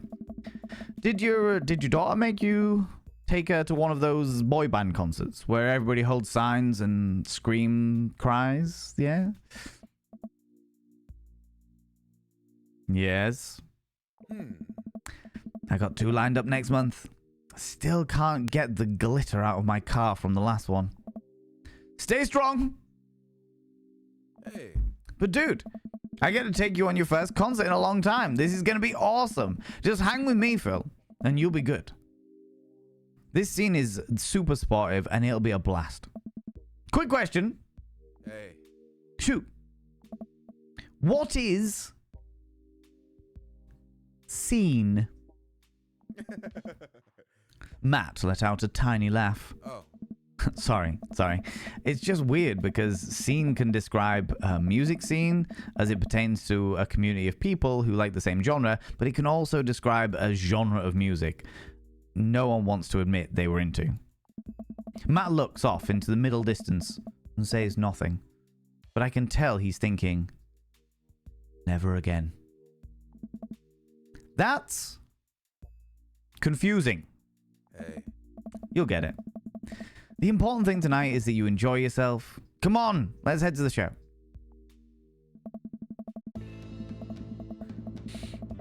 I don't want the emotions, but RRG, the developers, are like, how about you fucking cry, bitch? I like that. I like games that do that to people. I like games that encourage people to actually feel. You know what I mean? Like emo. It's ab offshoot. What do you mean, Bumblebee? I was never an emo ever. That was like me in my mini Mosha stage. My mini Mosha stage where I was absolutely obsessed with wearing my jumper underneath my t-shirt. Oh, those are the days. Those are the days.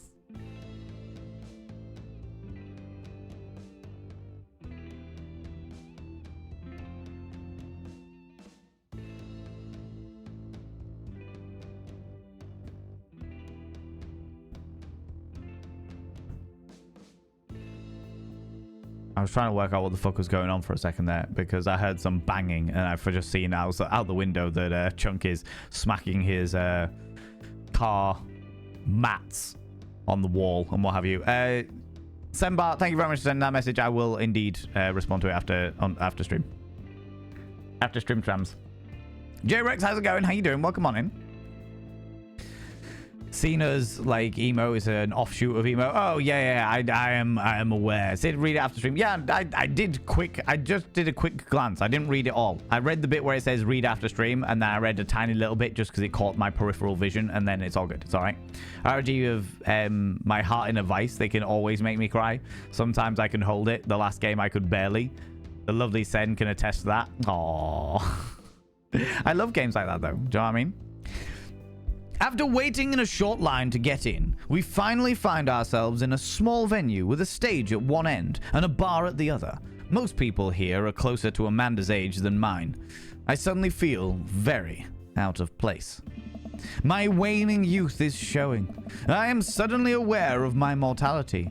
When were the good years of my life? Will Amanda still love me as we both grow older? Wait, is C-punk actually a genre? Matt, you made it. What? A younger kid. Matt, you made it. A younger kid runs up and high-fives Matt. The kid runs off and Matt turns to me, shuddering. Oh, I get nervous when people surprise high-five me. Me too. Hey. I'm like a small animal. Loud noises and large groups of people frighten me. Do you also enjoy curling up in a patch of sunlight and take a nap? Oh. That's my favorite thing to do. A couple of other people notice that Matt's in the crowd and yell hey as well. Hey. Matt waves and hugs a couple of people. He seems really in his element here. Matt turns his attention back to me. I'm so afraid of all these people. Oh. Let's go grab a beer. Matt is very good at masking. That's what we've discovered here. Just a moment. How you doing? How's it going? How you doing, you beautiful bean? Surprise high fives honestly seems suspect at best. Well, if you're not ready for them, then surely the high five is just going to be a slap to the face. Seems to be a good fit for Phil. I know, right? So far, everything's connecting the dots, you know what I mean? Matt and I line up at the bar in the back, where a couple of the older concert goers hang out.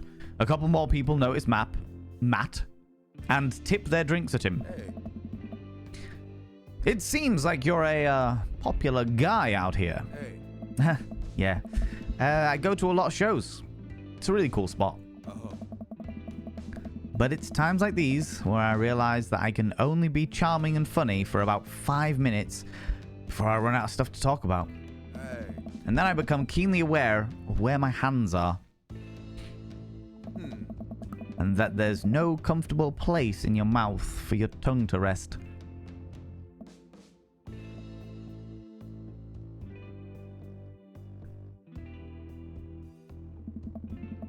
God damn it, where do I put my tongue?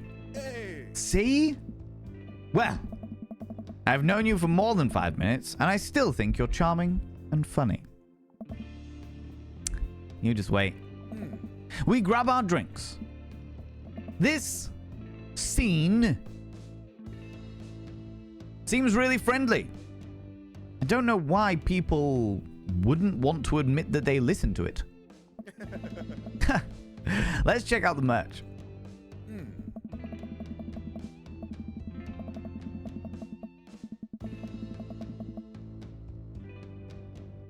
Who is the grunge merman? Who is the grunge merman? And can Matt wear the grunge merman as a condom while shagging me? These are the things that I need to know. He's a floating torso. You can't see his legs. The camouflage is too strong. Sounds like my son when he complains about small talk, but talk about something that he likes and he doesn't stop for hours. Oh yeah, feel that. Feel that in the camo is too good. Too good. Matt and I walk over to a small booth in the corner of the room, where a crusty-looking teenager guards a selection of shirts and records. He singles me out from across the room and hops up on his chair. Step on up. Why is he going to be a dodgy cockney? Apparently he's going to be a dodgy cockney. All right, we're going dodgy cockney. Step on up, get your merch here. Got t-shirts, got tank tops, got all of the gifts and accoutrements. A discerning concert goer of considerable taste might want you. I gesture to myself, my face flushed red. Yes, you! You look like a fellow who knows their music. Has about a fine 12-inch, long-playing vinyl record made and distributed by Pup, Canada's premier pop rock outfit. Howdy-ho, good sir! Well, see here, fine shopkeep. Your enthusiastic salesmanship has aroused my interest and suspicion in equal parts.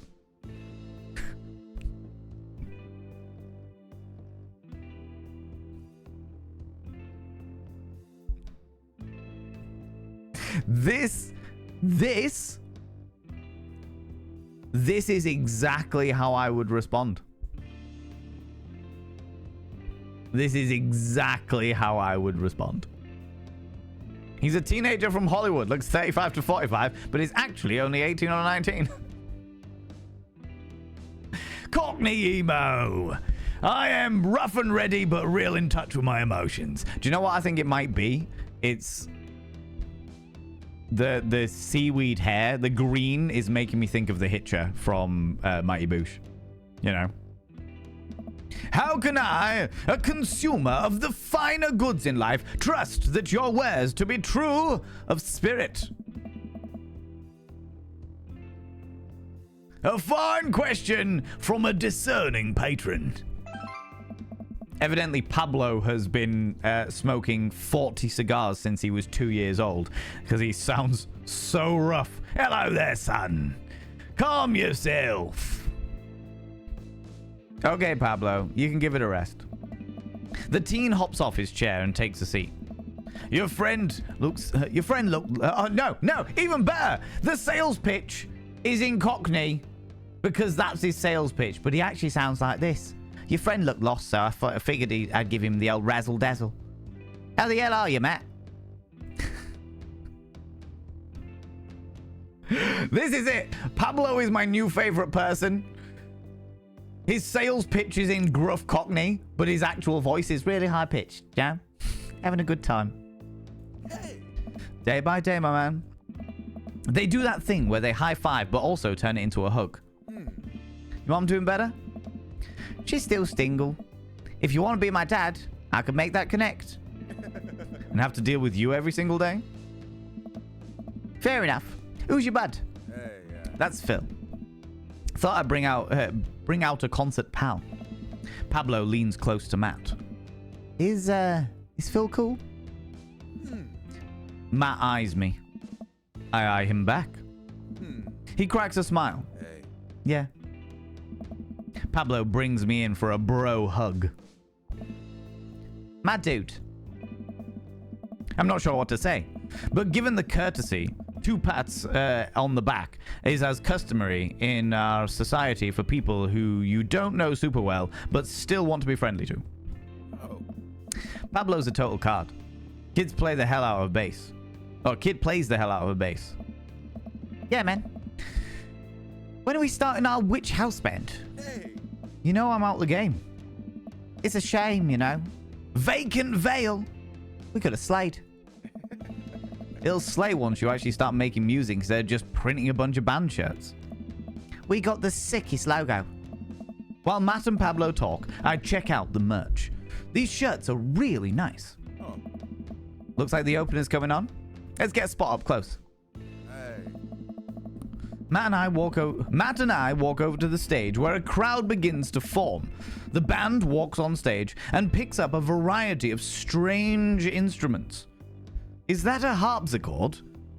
The lead singer addresses the crowd. He has a mandolin slung behind his back. Hey, what's up, everyone? We're Jonathan Jones and the Speakeasy Choir. My name's Daniel. Let's start the show. Oh, no. These guys. What? Without time to respond, the band starts playing the most cacophonous noise I've ever heard.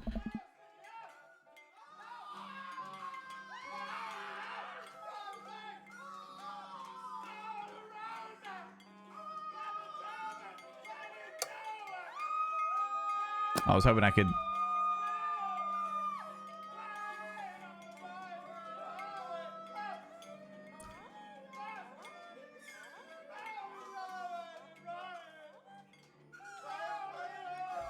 What is this? Matt doesn't say anything. He just hands me earplugs. Thanks! I put the earplugs in, and whatever the hell is assaulting my ears gets a lot quieter. For a band this bad, they sure do seem to be having fun. I guess that's what really matters. Hey, dude. Wait, is it Yoko Ono? Yes. Yes, it is. Jesus, did that cellist just break his bow in half? I don't get this. How's it going, Sage? How you doing? The set seems to go on forever. There's no breaks in the songs. And I think one of the band members' jobs is specifically just to burn poetry on stage. I turn to Matt and try and start a conversation. So, you go to a lot of concerts out here, huh? What? Ask again. So, you go to a lot of concerts out here, huh? How's it going, OTC? How you doing? Peak scene from luck. That's right. We're flirting through the medium of excessive shouting. What? Drop it. He can't hear me. So I just stop and try to enjoy the music.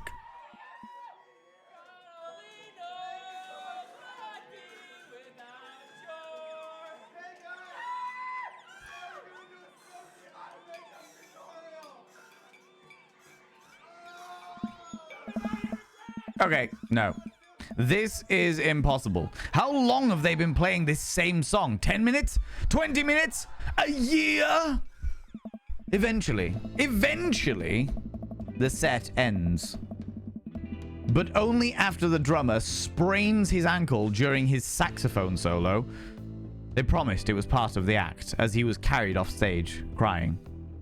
Very progressive. Very progressive. No one can enjoy Yoko Ono. And if they say they do, they are lying. I can honestly say that I don't enjoy Yoko Ono, having listened to quite a few of the songs that she has put out. I've tried. Give things a benefit of a doubt, you know. Matt and I both pull our earplugs out. Hey. Man, that was something. I promise the pup is much better. I just have a lot of questions that I know I'll never get the answer to. Hey, yeah. Oh yeah. He sprains his ankle at every show. They were being real about that. Hey. Let's grab another beer. How's it going, Dabber Cogsworth? How you doing? Pop in and say hello. I very much appreciate it. Very much appreciate it, you beautiful bean. Why would you put yourself through that? They were the opening band, to be fair. They were the opening band. You know? Matt and I work our way out of the crowd and back to the bar. More and more people file into the concert space as it gets closer to the main act. It's getting kind of crowded in here. We grab our beers, and I try to follow Matt back to our spot.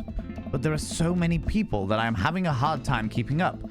As I work my way through the throngs of excited concertgoers, I realize that I've lost Matt entirely. And stop and look around, seeing nothing but a sea of hip 20-somethings. I'm lost. How am I ever going to find Matt here? Where's the exit? I lost the map, definitely. Doing alright, just making some nums. Nums. Also feeling mostly better after being sick for a month. Oh, Jesus, Sage. Thinking I'll be right as rain tomorrow. I'm glad to hear that. I'm really, really glad to hear that. I've definitely got the lurgy, like, settling in my system. Yesterday was pretty fucking horrible. Today's not too bad. I've just got a pressure in my brain, you know? Yesterday started out alright, but then it just progressively got worse as time went on, you know? They opened the goddamn folk. If they opened, goddamn the folk asking for refunds would be like the ones maybe 10s. Oh yeah. People just go and they're like, all right, okay, so this is the experience. Fair enough. See how it is. Are there even exits? What if I'm trapped in this building forever? Am I going to see my daughter ever again? What if that terrible band gets back on stage? What if... Suddenly, a hand reaches out to grab me. It's Matt. Oh. Almost lost you, buddy. Phew. I got really nervous for a second there. Hey. You and me both, dude. He takes my hand and leads me back towards the stage. I can feel myself blushing a little. Oh, Phil, catastrophizing again. Oh, yeah. Oh, God, yeah. Phil is like the pinnacle opposite of me. I'm just like, okay, I've lost people. Well, they'll find me eventually. We finally settle back into our spot and wait for the band to start. Busy place, huh? Hey. Yeah, pub really brings out a crowd. So, you go to concerts a lot? Hey. Oh yeah, it's one of my absolute favorite things in the world. I think it's one thing to listen to music and connect with it, but when you're in a room full of people connecting with the music just the same way that you are, that's magic. I suddenly have the urge to pee. Cuss this tiny dad bladder! I've never heard it put that way. It's really beautiful. Also, I have to pee. Hey. Hurry up, man. They're about to go on. I squeezed my way out of the crowd towards the restroom. I really should have gone before I left the house, but Amanda was watching beauty videos in the bathroom. She had an eyeliner wing going halfway across her face, which was actually a pretty good look. I'm so proud of her. I make it to the restroom finally, but it's one of those single-person restrooms with a line forming outside of it. As soon as I finish my business, the band starts. Crap. The people that were initially milling around the venue all crowd up against the stage as Pup play their first song. How am I ever going to find Matt now? I hear Matt there, yeah? That's why we have exit plans and meetup spaces? Oh, never.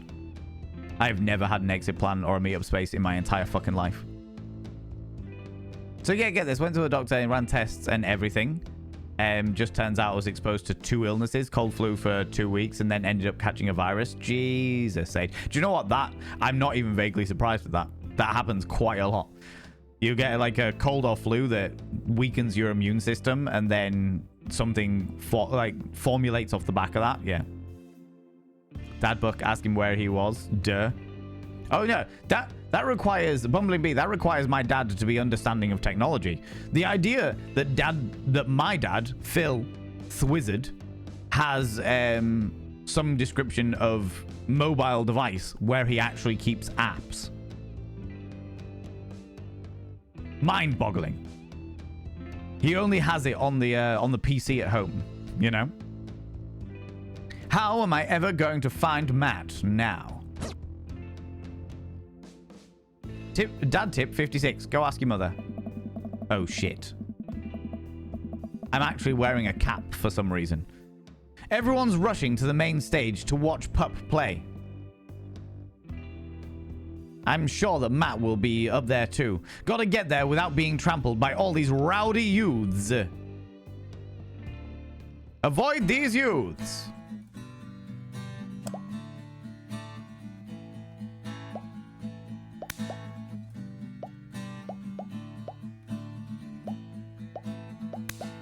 This is the part of the game where you should have been hearing a licensed tune. We worked really hard to lock it down for you. We even got permission to whitelist the song for YouTube and Twitch. But their systems are seriously broken, what a bitch.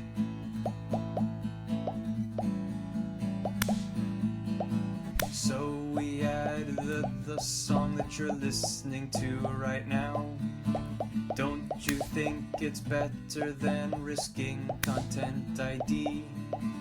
To you streamers and let's players, I have one decree. Please check out the band called Pup and their song DVP. DVP. That's right, the band's called Pup and their song called DVP. The song is great and the video is tight, yes, take it from me. It's like footage of NES and SNES games with the lyrics added into them. It's really cool, but it's kind of hard to explain right now, but you'll get it, I promise. You should really go check it out. It's a really good video. So we added the song that you're listening to right now. Don't you think it's better than risking content ID? To you streamers and let's players, I have one decree. Please check out the band called Pup and their song DVP. DVP. But really, content ID demands a serious convo. But is this the time or place to talk about it? Oh no. This is a dating sim about getting with dads, no less. Oh god, how did we get here? What are we doing? What a mess. What a mess. So we added the song that you're listening to right now. Don't you think it's better than risking content ID? To you streamers and let's players, I have one decree. Please check out the band called Pop and their song DVP. DVP.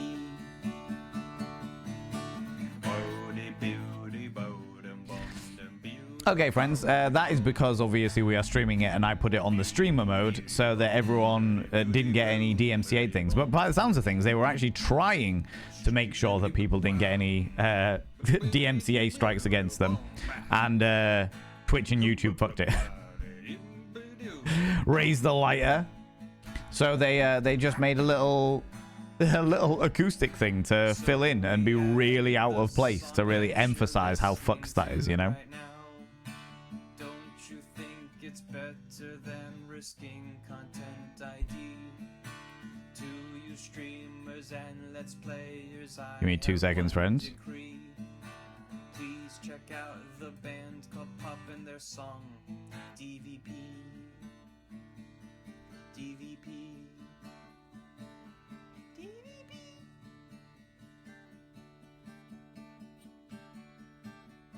Amazing. That was definitely a song. It definitely was a song, for sure. The lighter, I don't have a lighter here. I've got a lighter upstairs where all my fucking candles and shit are, you know. Like, Twitch wasn't allowing me to type in chat. Boo! Twitch has been a bit funny recently. A little bit funny recently. If this gets muted in the VOD, I'm going to piss myself. Oh, could you imagine? Could you imagine if somebody... I think the creators possibly made that song to fill in for the band Pup and the song DVP. Now I'm intrigued. You know what? I'm actually going to take a moment to find the YouTube for DVP and stick it in the chat. Pup DVP.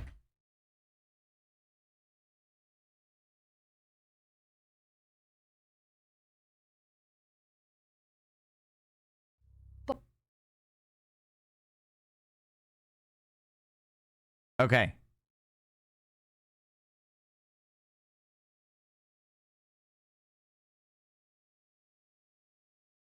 Oh, that's a real shame that they won't allow that, but I will put it here. I'll put it in the chat so that everyone can get access to it. And for those people that are watching the VOD, hi VOD people, how you doing? I will put it down in the description below, so that you can also go check out the song. So yeah, if you're watching the VOD, thank you very much for watching. If you would like to subscribe, that would be great. If you'd like to like the video, that would be wonderful. If you're enjoying our wonderful journey of dating dads, that would be absolutely fantastic. But also don't forget to go check down below. I'll put the link to the song that should have been in that section. That should have been in that section, so that you can all enjoy and have a wonderful time together. All right? All good. Now, I am finally able to work my way through to the crowd where Matt originally was, but he's nowhere to be found. Shoot. Well, I guess I should keep looking. I'm bumped into from behind, and I find myself in the middle of a bunch of youths running around in a circle to the music. I'm in the pit. Told ya, we're going to the mosh pit of love. The mosh pit of love. That interlude song reminds me of the song by the Bennies, Nights Forever, because it's sick as fuck. Never heard of it. Never heard of that one, do you know what I mean? Twitch didn't like me saying that Matt was a whole vibe. Matt is a whole vibe for many people. Not for me, because I'm a massive extrovert, but for many people, for sure. How do I get out of the pit? Out of nowhere, a youth shoulders himself into me and keeps moving in a circle. Hey! I guess I'm moving in the circle now. I frantically search for a way out, but all I can see is an ocean of youths rhythmically slamming into each other. Another youth slams into me and I lose my balance. I'm about to topple over. This is it. This is how I die. Trampled under the boots of the counterculture. Someone grabs my hand. Someone familiar. I look up and see Matt. He pulls me back onto my feet. You're wild, dude. Matt throws his arms around me and we jump back into the circle, bashing into youths left and right as Pup play a killer solo. Da da da da da da da da da da da da da.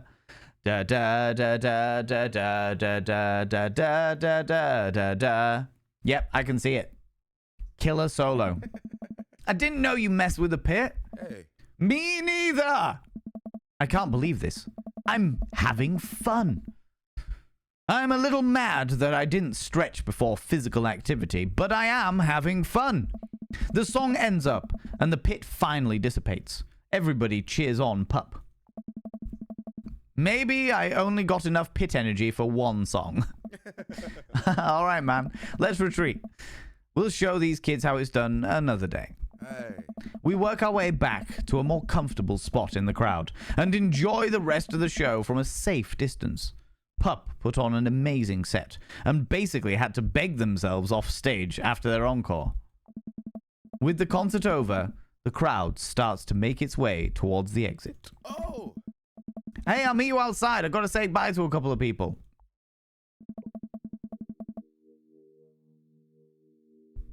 Gosh darn moshing, cries knowing that I can't mosh anymore. I haven't fucking tried in years. The Bennings are an Aussie punk band, but the video clip of that song is Ghouls and Goblins playthrough, essentially. Matching good old... matches so good with the Pup clip. Oh, amazing. I love to see it. Ruffle, just listened and holy shit, here's an actual tune. Oh, yeah. Is it oh, you mean the song that was meant to... The Pup song is an actually good tune? I love that. I love that. I hang outside the venue until Matt finally shows up. Hey man, thanks for waiting. I got you a present. Matt hands me the t-shirt that I was looking at earlier. Whoa! Thanks, man. Hey. Saw you eyeballing it back at the merch booth. Hey. And I mean, anyone who tears it up that hard on their first time back at a concert deserves a reward. The youths will finally accept me. I am never taking this off. The youths will finally accept me. Finally, I will be able to infiltrate their ranks and defeat them not only on the field of battle, as we have done today, but on a grander scale. Hey. We'll see you in the world pit, youths. Hey, Matt. Hey. Hey, it's Pup. Oh, God. The band. We're going to meet the band, friends. Me and my shy ways, you know?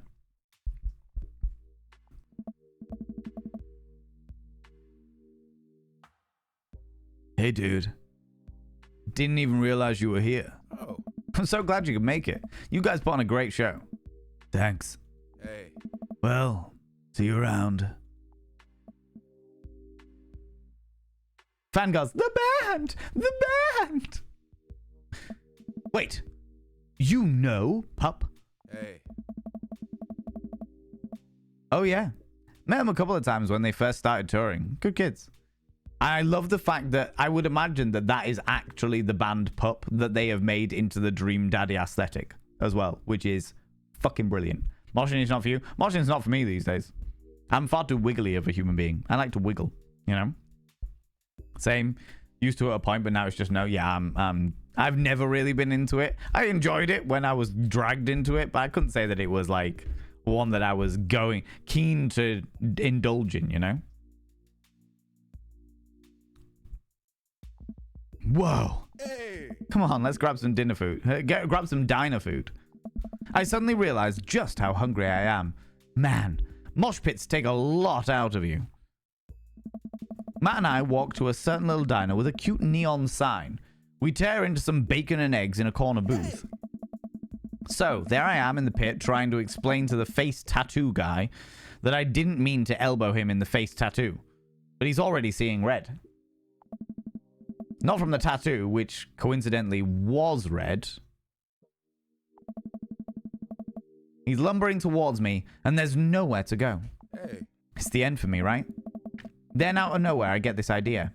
I just lean back and spread my arms. Just like that, I'm crowd surfing, away from him in slow motion. You should have seen the look on his face. Oh. Bought him a beer afterwards, and we're cool. Still follow each other on the social media, and he has beautiful kids.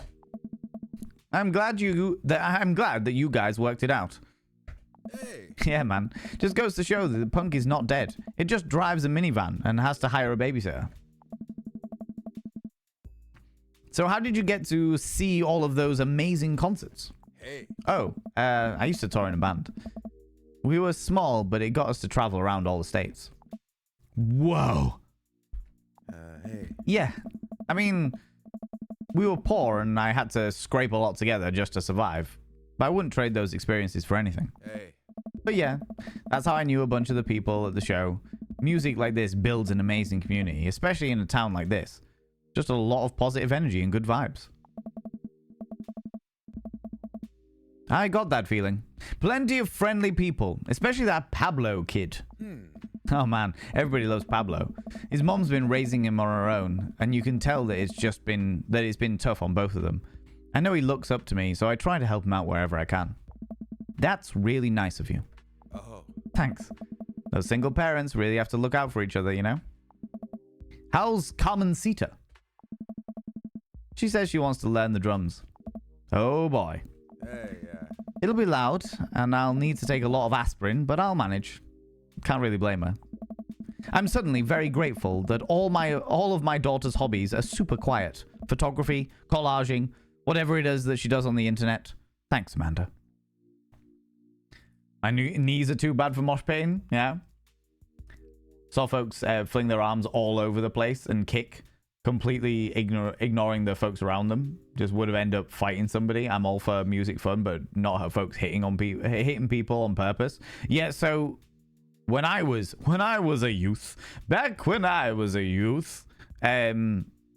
mosh pits were far more people just shouldering into each other. It was a lot of people like this, and you would just do that stuff. And then as it's slightly more towards the end of the emo scene and more into the scene, that's when people started like just flinging arms around and kicking. And it was like,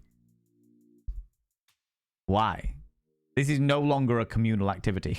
This is no longer a communal activity. This is very much, you are just being a bit of a dick. All right. See how it is. See how it is. All right.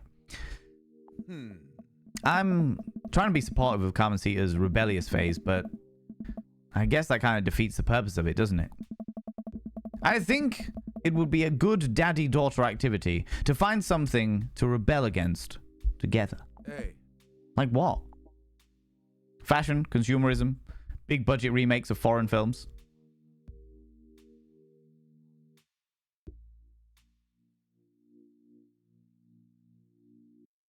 Big budget remakes of foreign films. Reading subtitles isn't even that hard. I think we have to... Oh, that was a good one. I did that completely by accident. But I've just remembered. I think it's him. I think it's Matt. That Matt doesn't like dubbed films. He likes subtitles. Oh, this might be a really good one. Reading subtitles isn't even that hard. I think we just have to strive as a society to be okay with reading subtitles. He and I laugh. We keep digging into our big plates of greasy diner food. The breakfast I ordered for dinner is absolutely hitting the spot. Hey. Man, Hey. being a single dad is rough sometimes. It's a lonely feeling. I understand that all too well.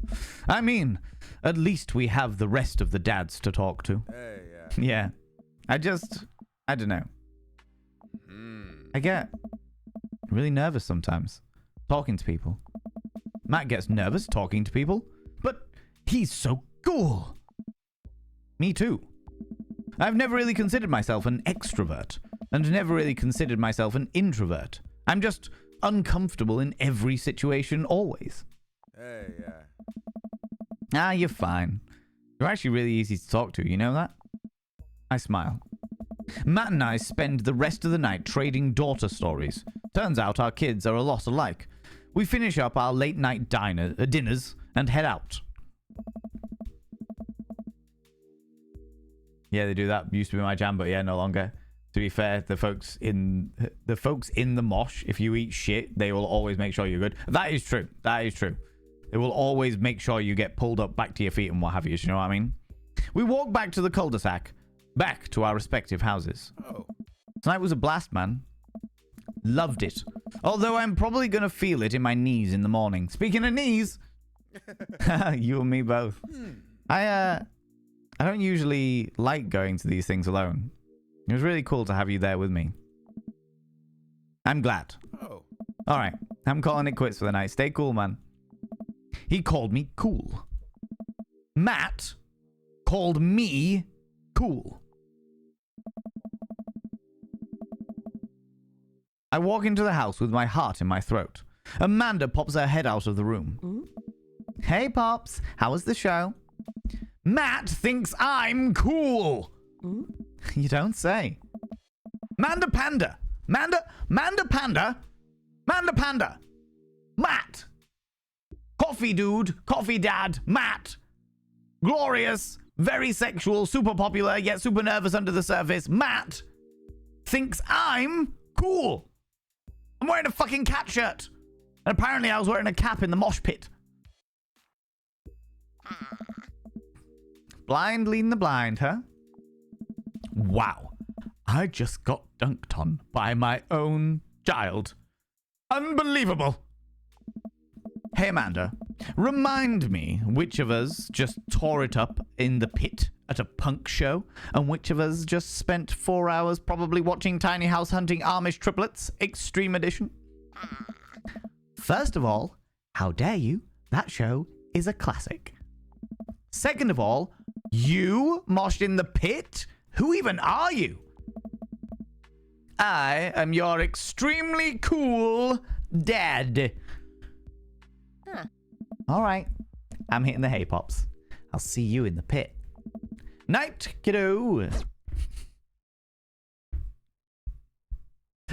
Oh, my lordy. Date complete. We got an A rank, worthwhile hobby, grill dad, scar, cool, scene, and earplugs. And we got an A. Dad points, 494,019. Daddy points, 329,474. Welcome. You've got dads. However, friends, before we do that, an advertisement is about to start, you cheeky devils. An advertisement is about to start, so we're going to take a moment, get up, have a stretch your eyes, look at something in the distance, and look back again. Grab some kind of beverage, hot, cold, or if the time is permitting, flamboyant as fuck. Don't forget to take your meds, you cheeky devils. And if you are wearing a binder, have a couple of deep breaths, stretch those lungs out, stretch those rib cages out, and never wear a binder longer than is medically recommended, which is approximately 6 hours, you cheeky devils, all right? Go do the thing. I'm going to go visit the urination station, and I'm going to go make myself another cup of tea. All right? All right. I'll be back momentarily, you cheeky devils. I'll be back momentarily.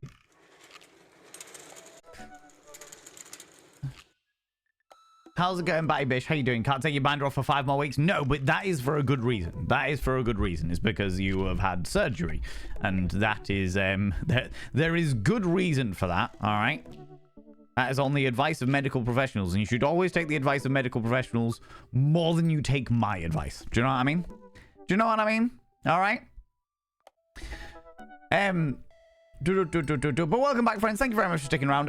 Excuse the slight delay there. As I said earlier on, I've been waiting for a message about something that's going on in my personal life, and I just got that message, so I just needed to quickly send a voice note back to them to thank them for letting me know and keeping me posted and stuff like that. But we are back. We are back in the action. All right. I feel like we should probably answer Craig's message here. What is it? Hey, Amanda's dad. It's me, your friend Craig, who loves sports. I have nice and smart children who are good at computers. Methinks this might be Craig's kid. All okay. It's all right. Thank you very much, Onion Pencil. Thank you very much for asking. But yeah, no, it's all right. It's okay. health concerns of a loved one, you know, and just making sure everything's all right. But no, it is okay. It is all right. I have nice and smart children who are good at computers. Ah, man. That's great to hear from you. It's great to hear from you, buddy. What's up? I'm still strong. Strong. I'm strong. Haha. Don't I know it? Say, I've been reading up about whey protein. You use that at all? I figured it'd help me develop a bit more muscle. Yes, I know what that is. My children are having a tea party and they want to invite Amanda, but we can't find her on here. You're also invited. Physical invitation to follow. Cool, I'd love to come. I'll let Amanda know. Thank you, Amanda's dad. Methinks this has been a manipulative ploy. A manipulative ploy. Team Craig. Me and Amanda set up Phil's dad book, so go kids. Exactly, right? Go to that party. We are going to that party. I will say that of all of the dads so far, Craig is the only one that's taken the initiative to actually message me. Do you know what I mean? A precious ploy, though. Possibly. Or an evil one. Maybe we're going to go to that party and they're going to serve us mushrooms. Do you know what I mean? All things must be considered. All things must be considered. Coffee time. You know dads love coffee. No, I know that dads love tea. Gonna brew myself something black as midnight on a moonless night. I put on a fresh pot and work on a few word jumbles while I wait for it to brew. Hey, this one spells sorrow. Dad, ready for today? I'm ready for every day, sweetie. Gonna tackle it head on. No, are you ready for the thing that we're gonna do today? The thing that you promised to do today? Honey, I already told you I am not gonna throw away my Tom Clancy novels. They're just stacked in the living room. I keep bumping into them and knocking them over, and you don't even read them. Wait, no, that's not what I'm here about. The tea party, Dad. Nope. Don't remember that one. Craig's kids. That hand-drawn invitation. Ugh.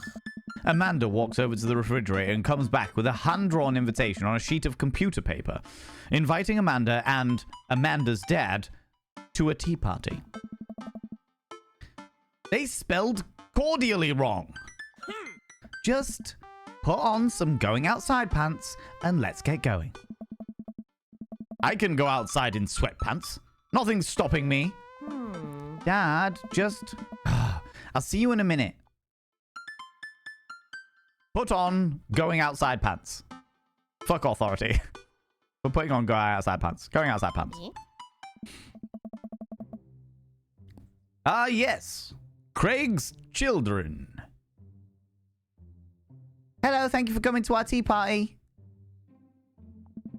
I do my best bow and present my daughter, who thanks them with a courtesy.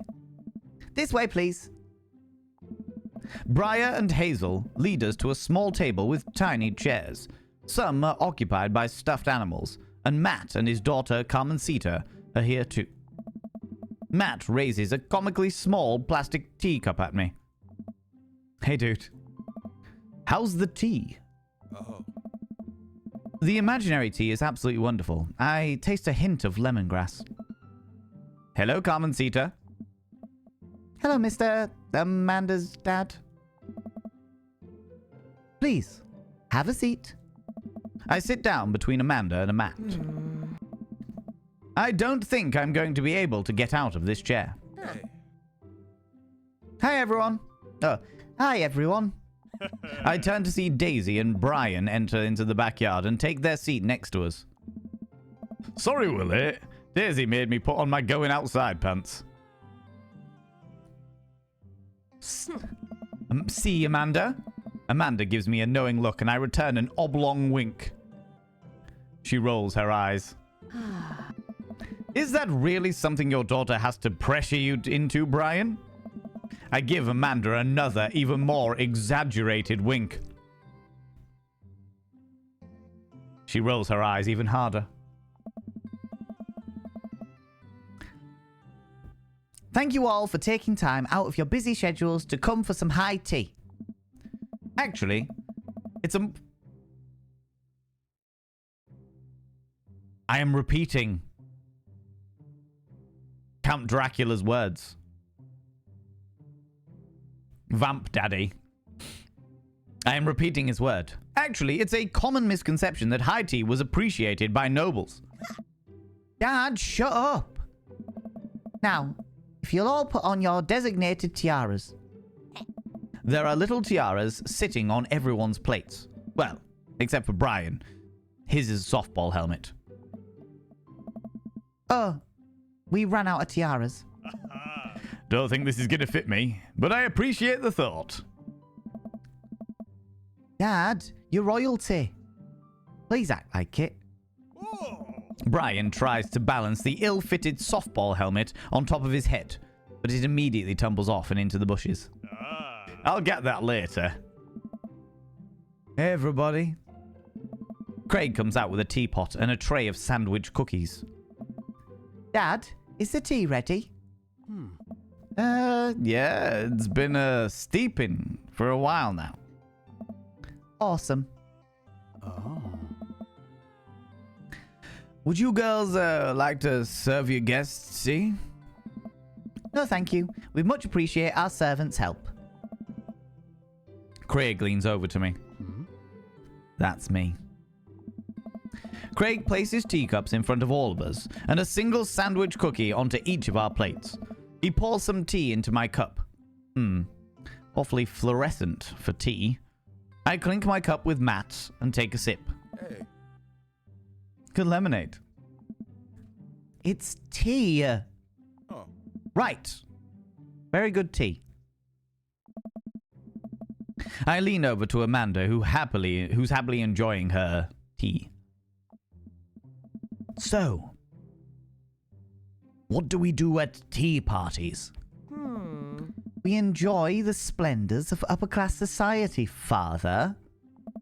She takes a dainty bite of her sandwich cookie. Marvelous. So, the meeting of princesses has been called into order. Hear, hear. But I'm a warrior princess. I hunt and stuff. And I have like really cool sword. Can I be a space princess? I'll allow it. And I'll be a rock star princess. I'm also a space princess. Can there be more than one? Space is pretty big, don't you think? Change my mind. I want to be a space princess too. Yeah, you subscribed. Most kind. Afternoon, beautiful beans. 7 whole months. Woohoo. Good lord. 7 whole months, Zooty Booty, at tier 2 as well. I shall now inscribe your name upon the mirror of vein in the tier 2 black ink. By having your name upon the mirror of vein, it means you get access to my personal Snapchat, not a bum Snapchat, you cheeky devil. And of course, you get access to all the sexy little emotes, including the tier 2 Pokemon emotes with my face on them. But the most important thing is you roll over every morning, look in the mirror, and go, God, I wish I was someone else. Just so I could look at me. Ooh, harra, sexy, ooh, yes, meow, you know?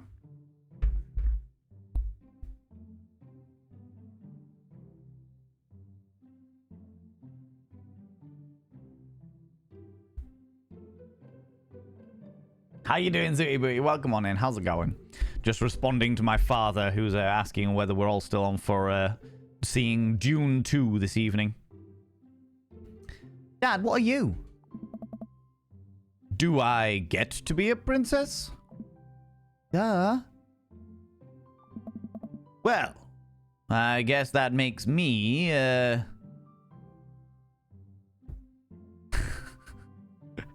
Rude Boy Princess. Gonna get the popcorn bucket. Oh, they're not, the Killer Penguin. Those popcorn buckets are not available in the UK. They are not available in the UK. I went to see, this is the second time I'm going to see it, because I went to see it at the IMAX with some buddies on Sunday, but my dad and my bro had already organized to go on Wednesday, and I love spending time with them, so I'm going to go see it again. But yeah, the popcorn buckets are only available, the Fleshlight popcorn buckets are only available in the, or I'm assuming only in the US, but they're not available in the UK. Been having lunch with the eldest and his new girlfriend. Oh, cool. I hope that his new girlfriend is glorious and wonderful and is very good for your eldest. I am obviously Rude Boy Princess. If I drop my crown on the floor, I'll make sure to pick it up, pick it up, pick it up. Rude Boy. Nice. I think I'll be landscaper and general contracting princess. Hey. Barista Princess, reporting for duty. Hey. Hey, everybody. Oh, hey, everybody. CrossFit Princess here. Not now, servant. Huh? If it weren't for the Princess Uprising, it would be you serving me. We sip tea for a little longer, and then the girls run off to fight dinosaurs as space rockstar warrior princesses. I think. Kitten May, how you doing? How's it going? Us degens get all the cool shit. Sorry about it. It's all right. It's okay. I will survive. Killer Penguin. You can have your Fleshlight popcorn bucket. Oh, they grow up so fast. It was like yesterday that I was helping Amanda throw her own tea parties. Did she make you the servant too? You betcha. Carmen Cesar actually made me actually brew tea for hers. Pitfalls of owning a coffee shop. Oh. Pitfall, your custom blends are amazing. That hibiscus one that you gave me a while back was choice. Hey. Oh, thanks. It's real nice for the girls are getting all along and what have yous. Yeah, I'm really glad that we moved into this community. Hey. We are too. Amanda's been kind of a role model to them, you know? I hadn't even realized. I don't even know if Amanda does either. But I guess they're right. All of the girls in the neighborhood look up to her. She seems to go out of her way to play with them. I'm so proud of her. Craig getting put in place by the princesses, 100%. She's lovely, from Chile. They're about to spend the next month traveling the UK and Ireland in an old 79 camper van. I'm looking forward to the regular updates. Oh, cool! That's so amazing, Zooty Booty. That's fucking amazing. Well, if they come my way, let me know, and I'll make sure that they're looked after. All right. Old 70s camper van. Doing pretty good. Just got home from seeing the polycule. Amazing. Need to start work soon. I hope the work goes okay. Hope the work goes all right.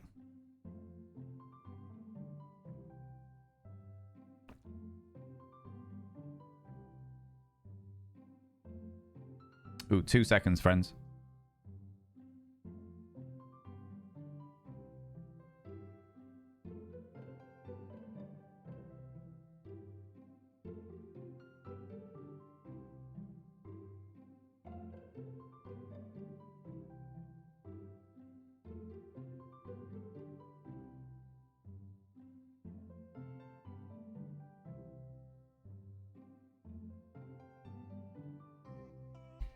Yeah, 2 seconds, friends. Hold on.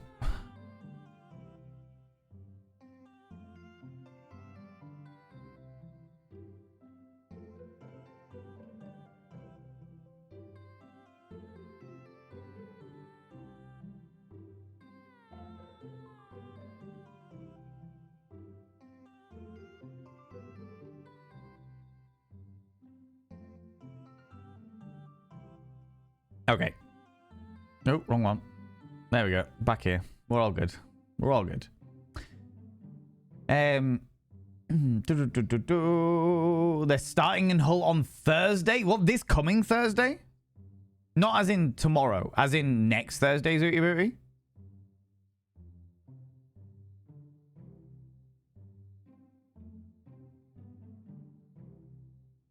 As in tomorrow, or as in next Thursday? Smut in this stream? I know, right? I know, Niverin. It's terrible. I've just been given some news that I wasn't expecting, so I just had to take a moment there. I'm so proud of her. Hoping to be in Bristol by Friday? My God. That's outrageous. That's such a quick turnaround. So I'm guessing they're coming into Hull from Europe. Yeah, you subscribed. Most kind. 50 is the smallest integer that can be expressed as the sum of two positive squares in two distinct ways. 49 plus 1 equals 25 plus 25 equals 50. The number of letters in 50 equals the sum of the digits in 50. Not too many numbers have this property in English. A few other examples are 4, 16, 16, 36, 36, 45, 45, and 83, 83. 50 is also the sum of three square numbers, 3(2 plus 4(2 plus 5(2 equals 9 plus 16 plus 25 equals 50. 50 is a harshad number, meaning it is divisible. Yeah, Those are things. Those are things, MadTech. MadTech, 50 months. 50 months you've been subscribed here. Nerd. Yeah, 100%. 100%. Every month MadTech does this. Every month MadTech comes in and just goes, by the way, here's some interesting information about the amount of months I've been subscribed. There you go. There you go. How you doing, MadTech? How's it going, you beautiful bean? How are the multiple jobs that you have? Or the...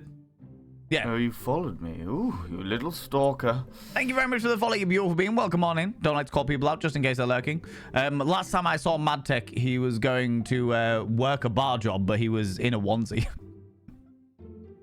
In a onesie, which is like, yeah. What about it? What do you want? What? You know? MadTech, your name is now inscribed upon the mirror vein. By having your name upon the mirror vein, it means you get access to my personal Snapchat. Not a bum Snapchat, especially not for you. I've known you too long. Jesus Christ. And of course, you get access to all those sexy little emotes. But the most important thing is you go roll over every morning, look in the mirror, and go, God, I look rough. But god damn, do I make rough look good. Ooh, sexy. Ooh, yes, meow, you know? 50 months, MadTech. Good Lord. Good Lord. Math, exactly. Carrot, math, carrot. Too early for math. He lives in Hull. They met when she was there for uni a few years ago and stayed in touch. She flew in on Monday, found out all about it yesterday, so it's been a bit of a shock, but I'm very excited for him. Sweetie boo, that sounds amazing. That sounds wonderful. If he lives in Hull,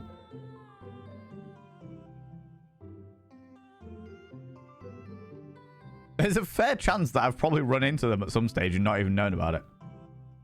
I get around. Do you know what I mean? I get around a lot. You better not proud dad cry at this tea party, Phil.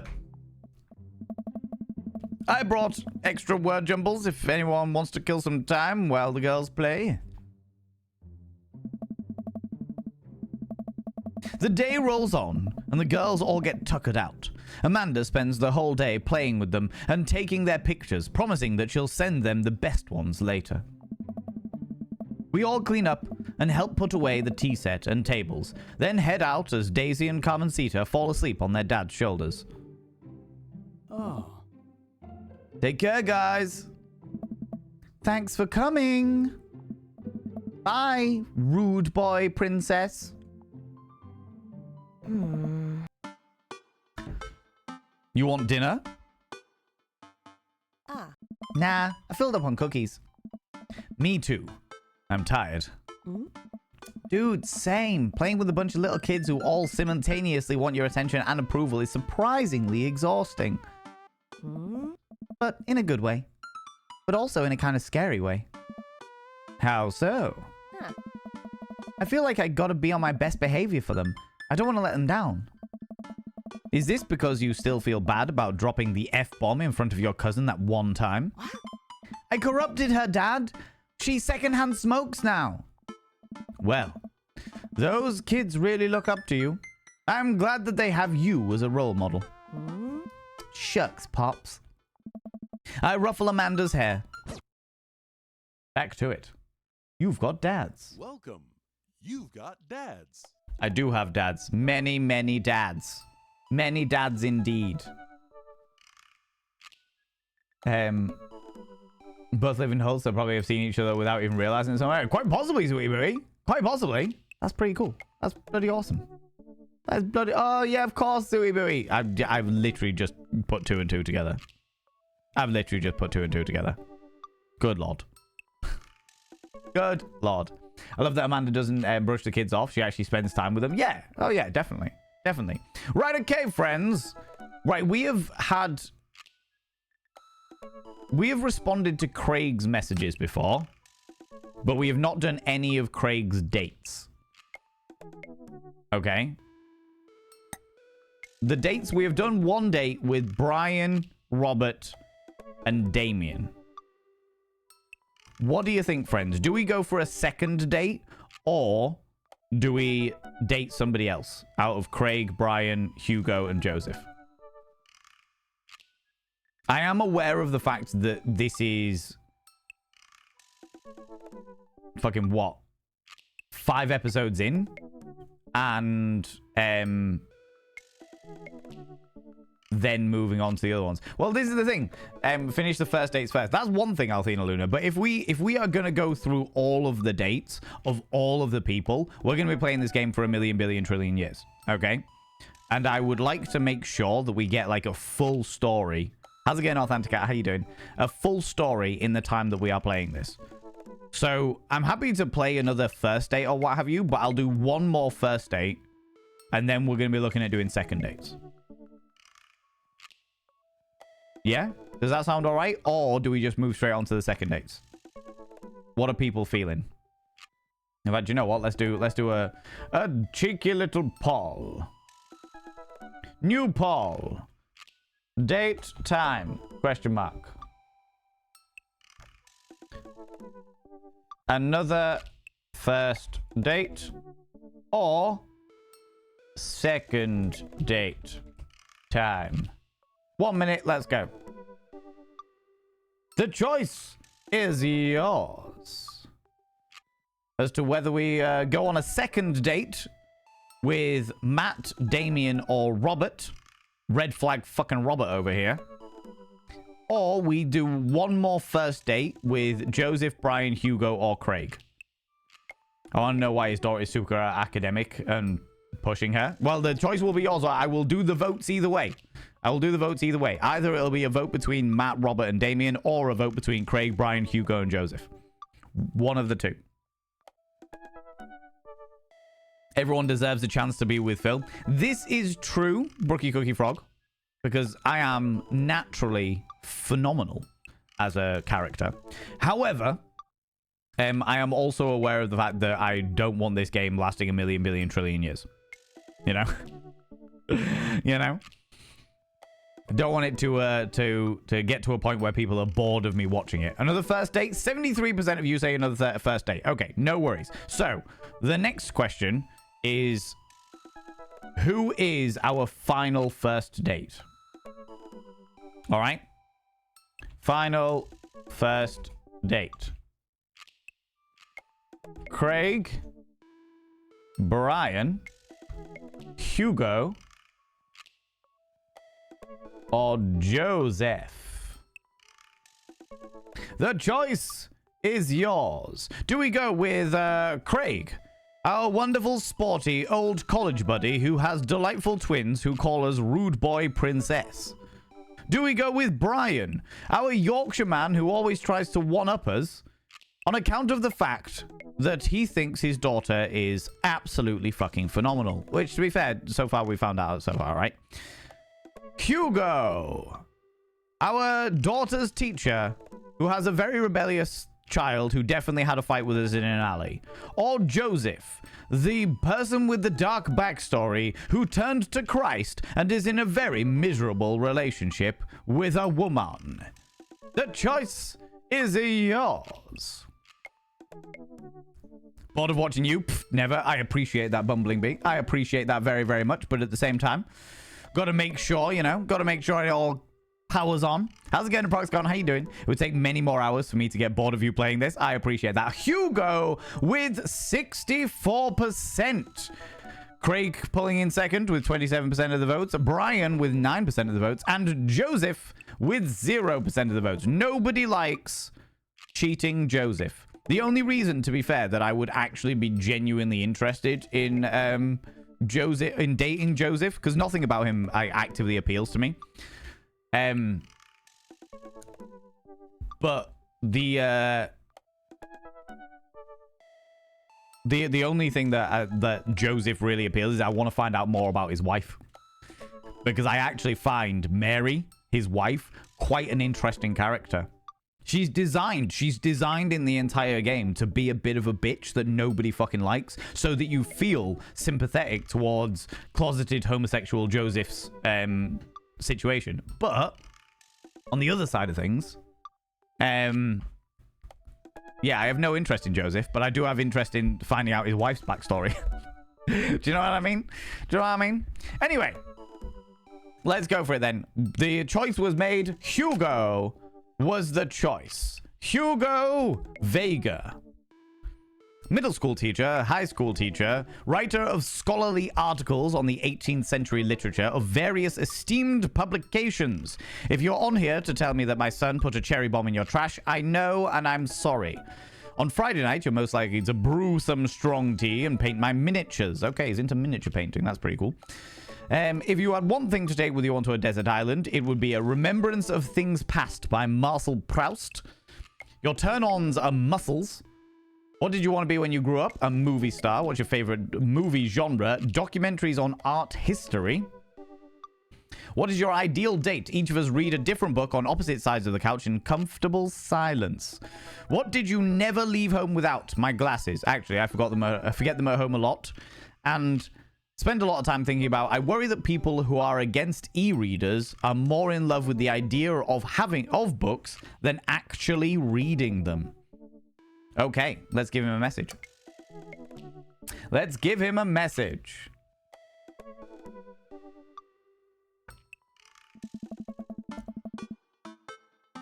I want to know what their deal is. If they're poly or what, but not enough to date them and find out. It's exactly Althena Lou. That's exactly where I'm at. I don't think they're poly. They're in a very Christian relationship. Joseph is a youth pastor. But I think that Joseph is very closeted homosexual and his wife knows about it and she's fucking miserable, but he won't get a divorce because of his religion. You know?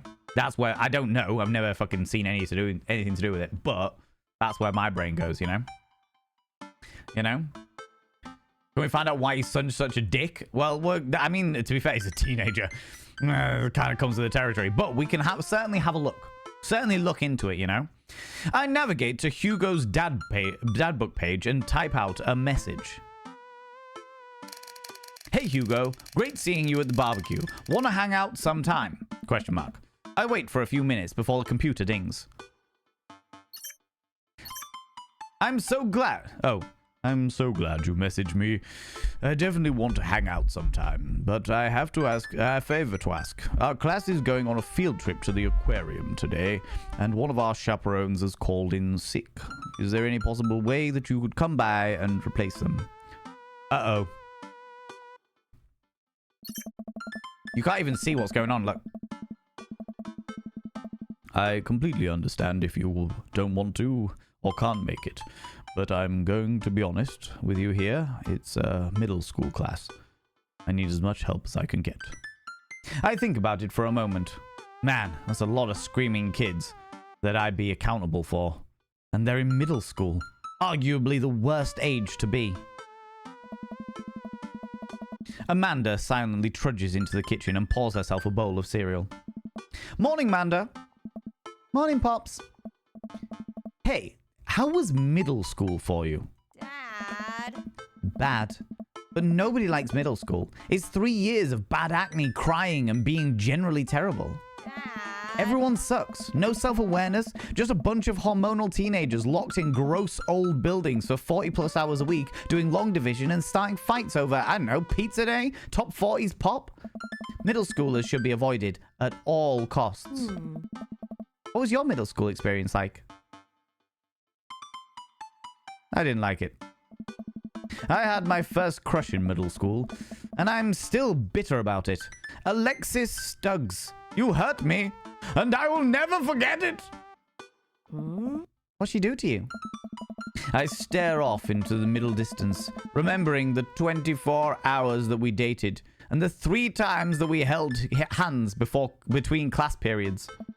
Then I remembered the bitter betrayal. Her leaving me for Arnold Birmingham. Him making me eat dirt in front of her. I don't want to talk about it. See? Middle schoolers are reprehensible. Wait, why are you asking me about middle school? Oh, Mr. Vega requested my help to chaperone his middle school class to the aquarium. I just wanted to know what I was in for. You get to go to the aquarium? Are you kidding me? The last field trip I got to go on was to the clam chowder factory. They didn't even give us clam chowder. They gave us square pizza at a clam chowder factory. Oh. Is that why you won't eat clam chowder anymore? Whoa. No, it's because Bobby Wellingham threw up into one of the vats of clam chowder, and I'm the only one who saw it happen. It haunts me. Right. Let's leave that story firmly in the past. Anyway, you should just do it. Mr. Vega sounds like he could really use the help. Plus, you get to hang out with a cool fish. Amanda, I kind of get weird about aquariums. The ocean makes me nervous. Definitely nothing like me. I fucking love the ocean. Fucking love that shit. What? Are you worried that a whale is going to pop out of the touch tank and swallow you whole? Don't put fear in my heart. Well, do they have penguins there? Yes, they have penguins there. Hey. Then it's settled. Penguins outweigh the fear of the ocean. I sit back down at the computer and let Hugo know that I am available. He tells me to meet him at the aquarium and gives me the address. I grab my keys and kiss Amanda on the forehead before heading out. I arrive at the aquarium to find that the school buses have beaten me there. Pre-teens huddle around their teachers in small groups, yelling at each other and goofing off. Every teacher looks like they're at their wits' end. Hugo jogs up to me, looking frazzled. I'm so glad you're here. Hugo! I don't know. It's been a debacle all morning. We're short-handed and most of the kids won't stop screaming. As I'm sure you know, is the case with all middle schoolers. I lived through Amanda at 12. I am all too familiar. Oh. Great. Well, it's you and me chaperoning a group of 10 kids. They're over here. Hugo walks me over to a gaggle of pre-teens who are all sitting on the ground, playing with their phones. They're not kicking each other like some of the other groups, so we're off to a good start. How you doing, Zabadi, and how's it going?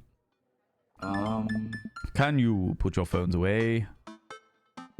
All of the kids look up for a moment and stare at Hugo, then go back to texting. At least they're quiet. Too quiet. These guys are up to something. I can feel it. There's no way. They're too busy thinking about not getting food stuck in their braces to pull any stunts. It's middle school, after all. We'll see. The class starts filing into the aquarium, and Hugo hands out massive stapled packets of paper to each kid. These are due at the end of the field trip. Yes, this will be for a grade. No, you can't borrow a pencil. The kids collectively groan and grab the sheets from Hugo. What's in the packet? Oh. Honestly, It's just busy work so that the teachers can have a moment's reprieve. I think one of the questions asks them to sit quietly for 10 minutes to think about the Great Barrier Reef. Teacher hacks. I like it. I remember being 12. Would not recommend.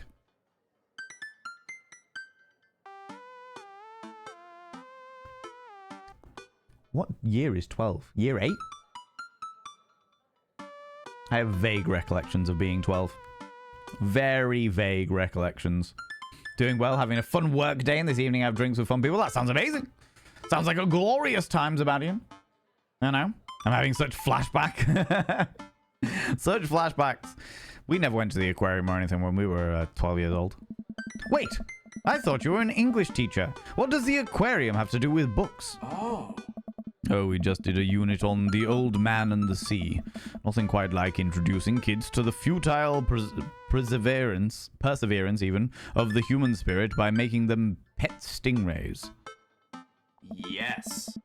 It gives us time to check out some of the exhibits as well. Come on, they have a phenomenal selection of tropical fish. While the kids sit on the floor and pretend to do their assignments while they text, Hugo and I wander over to a large fish tank filled with brightly colored fish. Hugo points to a brown and white fish with long spines. That, right there, is a lionfish. Did you know that their stomachs can expand up to 30 times in size? Whoa. Busy work is real. Busy work is real. Remember being 12? It was a nice, calm time for you. I don't remember it ever being calm. I don't remember any of my life being calm.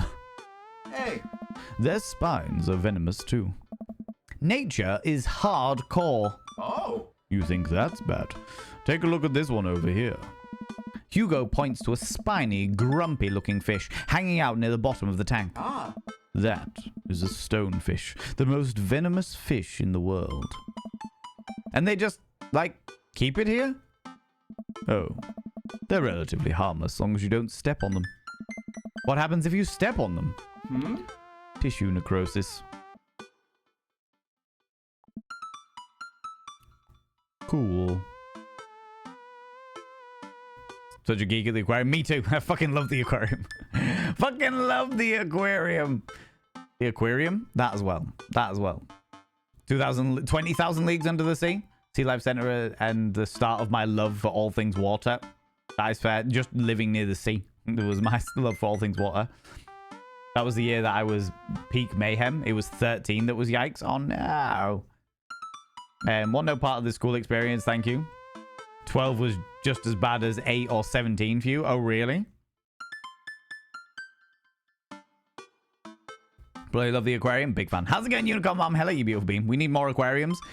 We do, but they need to, so long as they do it in a conservation kind of fashion, as opposed to a, we want fancy things in our aquarium. Let's put all of these intelligent creatures in tiny little fucking pools, you know? The one that we've got in my hometown is really, really good. They're really conscious about conservation and shit like that. Ah. Nature is wild. Man, Hugo seems to know a lot about fish. I feel the overwhelming need to impress him. Hey, see that fish over there? That one? Yeah, that's the...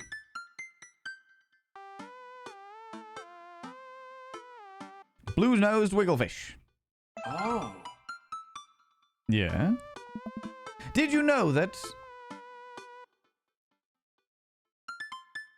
political fish trivia, psychiatric, paranormal fish trivia. This fish sleeps upside down, but contrary to popular belief, it's not actually a vampire. That's the vampire fish. Oh. Wait, are you serious? Absolutely not. I'm playing it for the gag here. Ah.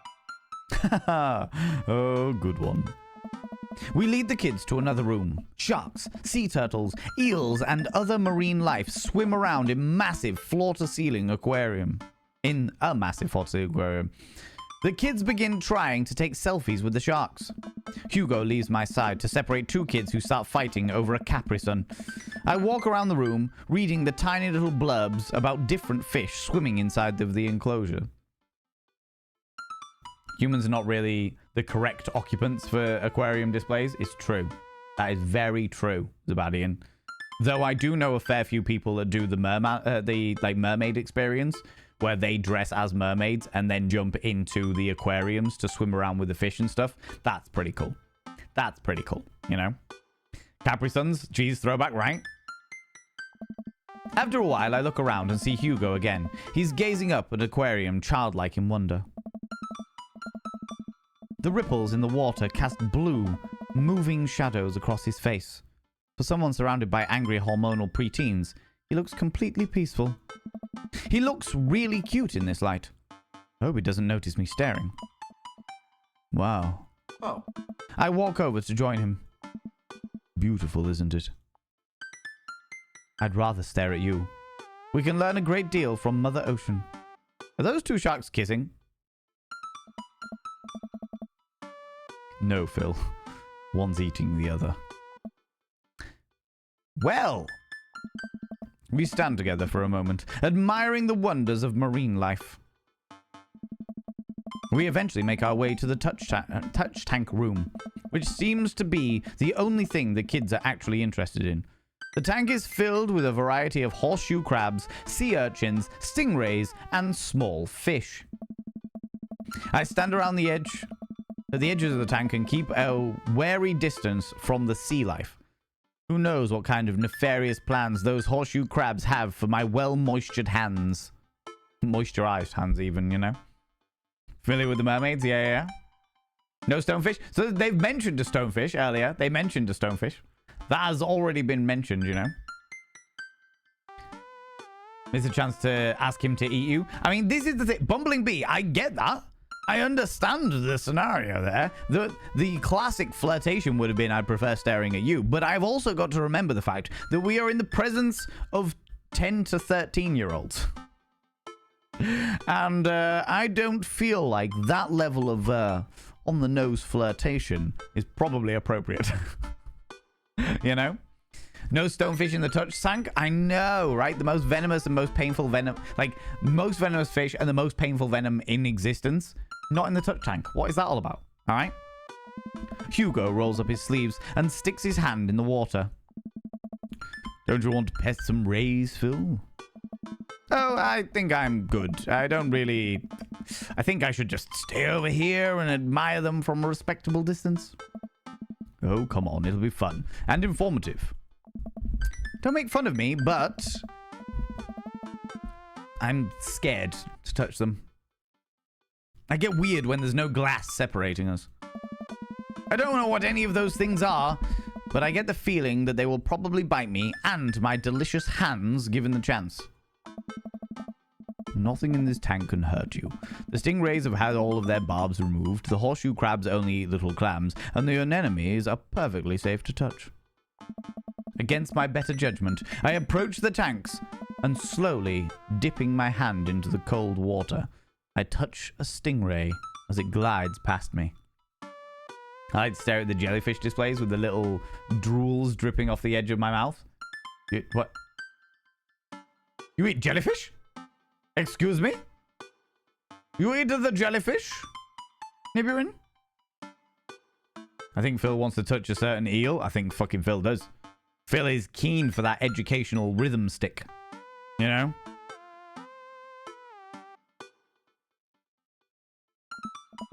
See? Not so bad.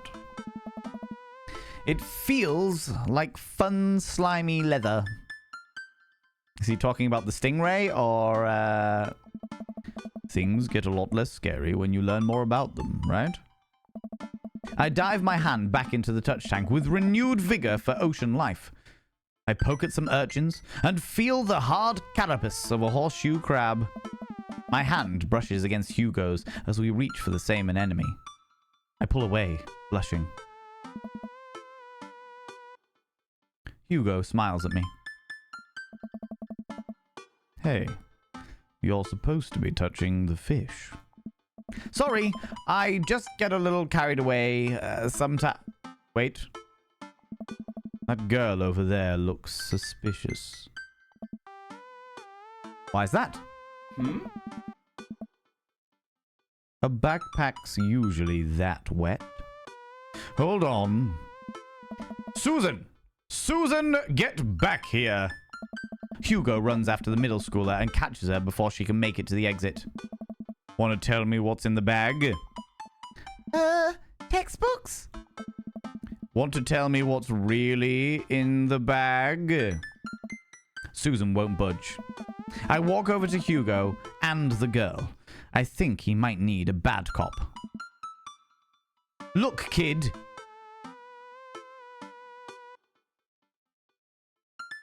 I'm not afraid to hit a child.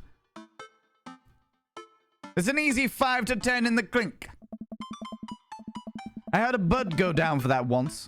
He came out a changed man. Said he missed the bars. You're not a teacher. You can't tell me what to do. Yes, well, I am. Can you please put the bag down? Next time, we won't say please. Susan glares at Hugo for a moment before dropping her book bag on the floor. It lands with a wet slap. We stare at it for a moment before it starts to move. It followed me home, I swear. Bad cop like Zig. I feel like they're going in hard, just being like, I'm not afraid to hit a child. It's probably quite bad. Do you know what I mean? Very specific reference. I mean... Zabadian! Was that an Empire reference?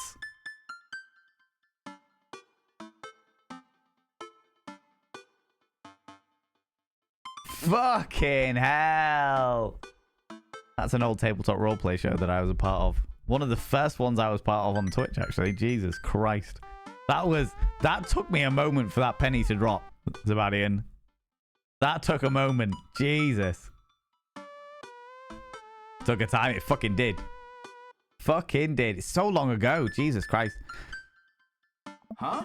Hugo leans down and unzips the backpack. A horseshoe crab frantically scuttles out and across the floor. An employee swoops in, scoops it up, and places it back into the tank. She gives us a disapproving look.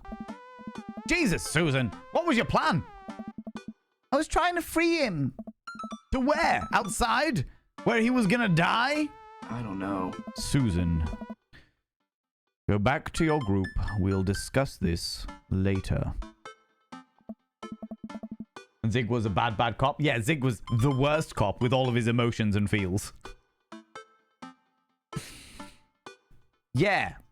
And hands where we can see them. Susan skulks off, leaving me alone with Hugo. He gives me a pat on the shoulder. Middle schoolers have sticky hands. I doubt that's the first time that's happened here. Or the last. In the next room, we see a variety of smaller tanks, sea urchins, tiny fish, and a rainbow of beautiful underwater plants. Her plant life surrounds us. Yes. Look over here. Hugo points to some seahorses gathered at the bottom of the tank. One of them is in the middle of giving birth. You know, that's actually the male seahorse. Sort of takes fatherhood to a whole new level, doesn't it? You're sick? You like the blue suit? I am glad that you like the blue suit, sorry. I'm good that you're sick. Is that the reason why you were crying for soup yesterday? Is that what was going on there? Get your soup! All of the soup! Freedom! Freedom for the horseshoe crab. The horseshoe crab would die very, very quickly. Even if it was thrown back into the ocean, the nearest ocean, it would probably die very, very quickly. They are very delicate creatures. You know? Tonsillitis? Oh no! You got antibiotics. Oh shit. That is much worse than I was expecting. I was thinking just the lurgies. Do you know what I mean? Been trying to watch the stream all day. I know that Twitch has been having some funny shit going on, and I heard that yesterday there was stuff with Facebook and Instagram. Facebook, Instagram, and parts of Twitter were down for the vast majority of the day for people, which is shit. Oh, you just been dead? Rest is the best thing for you. However, you're more than welcome to come and mellow out with us as we chill and take on some more fun and games with Hugo. That's actually the males. Oh, we read that. Hey kids, come and check this out. There's a male seahorse giving birth. A low murmur from the students. They just jump back on their phones. Oh. Fun fact, the male seahorses can even give birth. And then get pregnant in the same day.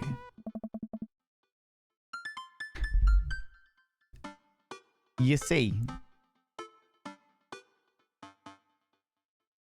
our character in this game, as voted for by the community, is a trans man. I would have fucking loved it if we could have made a little trans man thing in there where we just go, actually, I'm also a dad that can give birth. Do you know what I mean? That would have been really cool. Just sort of like sliding it in there, just being like, by the way, I'm like a seahorse. I'm like a seahorse. I'm a dad that can give birth. You know? That would have been really fun. I would have liked that. I would have liked that a lot. Man, we thought we had it hard. I wonder if they have to deal with their kids' awkward teenage years too. All however many thousand of them. So anything, right, Fushan, right? That would have just been really cool. Just being like, did you know, Hugo, I'm like a seahorse. You know? Like childhood illness. Oh no. Slept all day yesterday because I was so exhausted with a tonsillitis. Jesus. I know it's really bad, but like, do you know it's weird? Because growing up until like the age of maybe 32, in fact, actually, do you know what? Just before the pandemic, anytime I got ill, I would be ill for 24 hours and then I'd be fine. I get like sniffly for a couple of days, be dead for 24 hours, and then get up and I'd be fine. You know?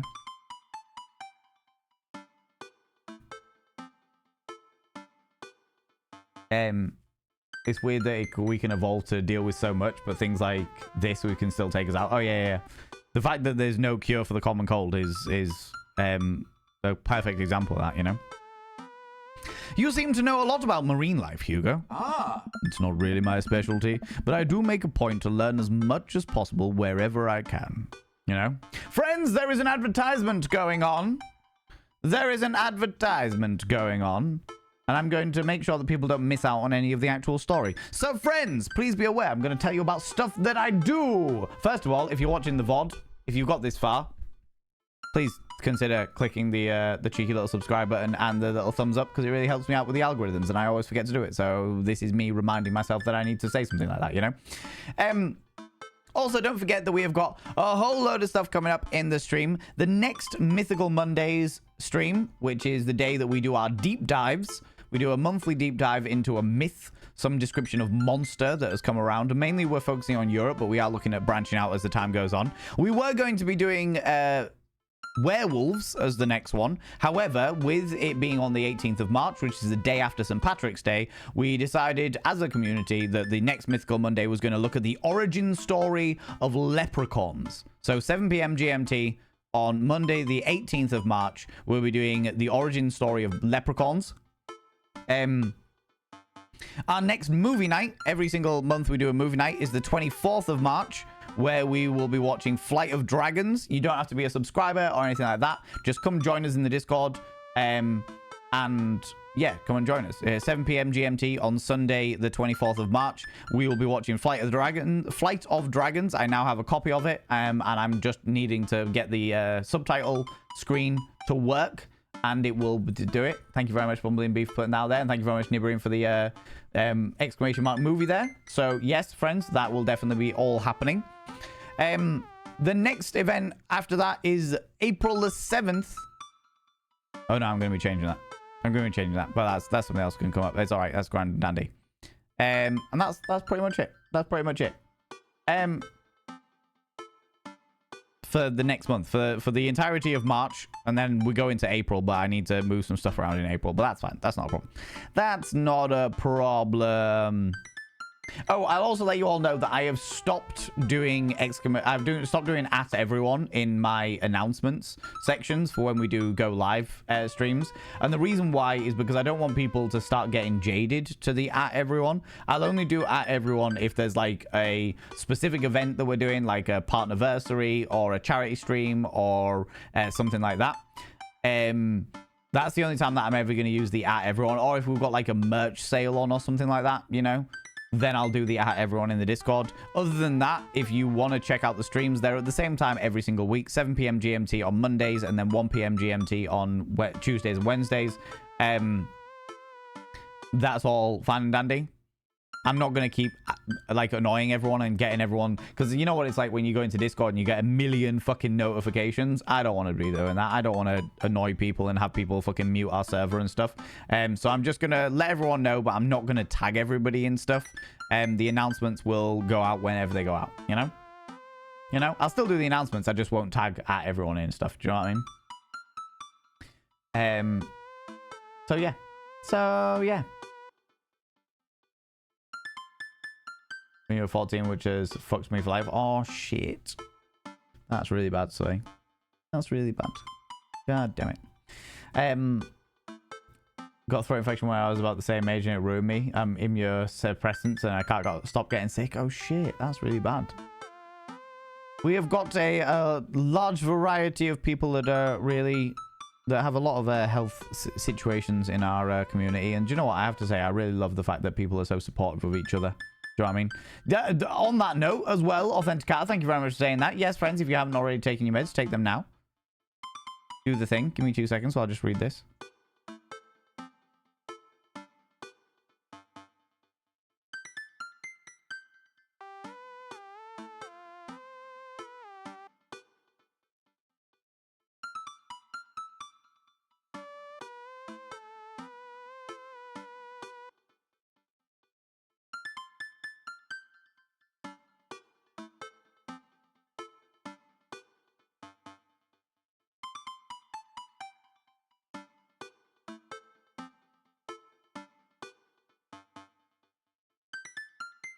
That's cool. That's right. Right, let's jump back into the game.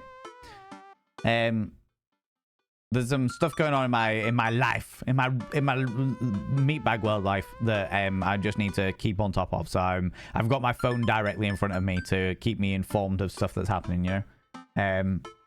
Because as much as I love streaming, as much as I am well and truly dedicated to the wonderful world of this career, I still have other stuff going on, and that stuff takes priority, you know? That stuff takes priority.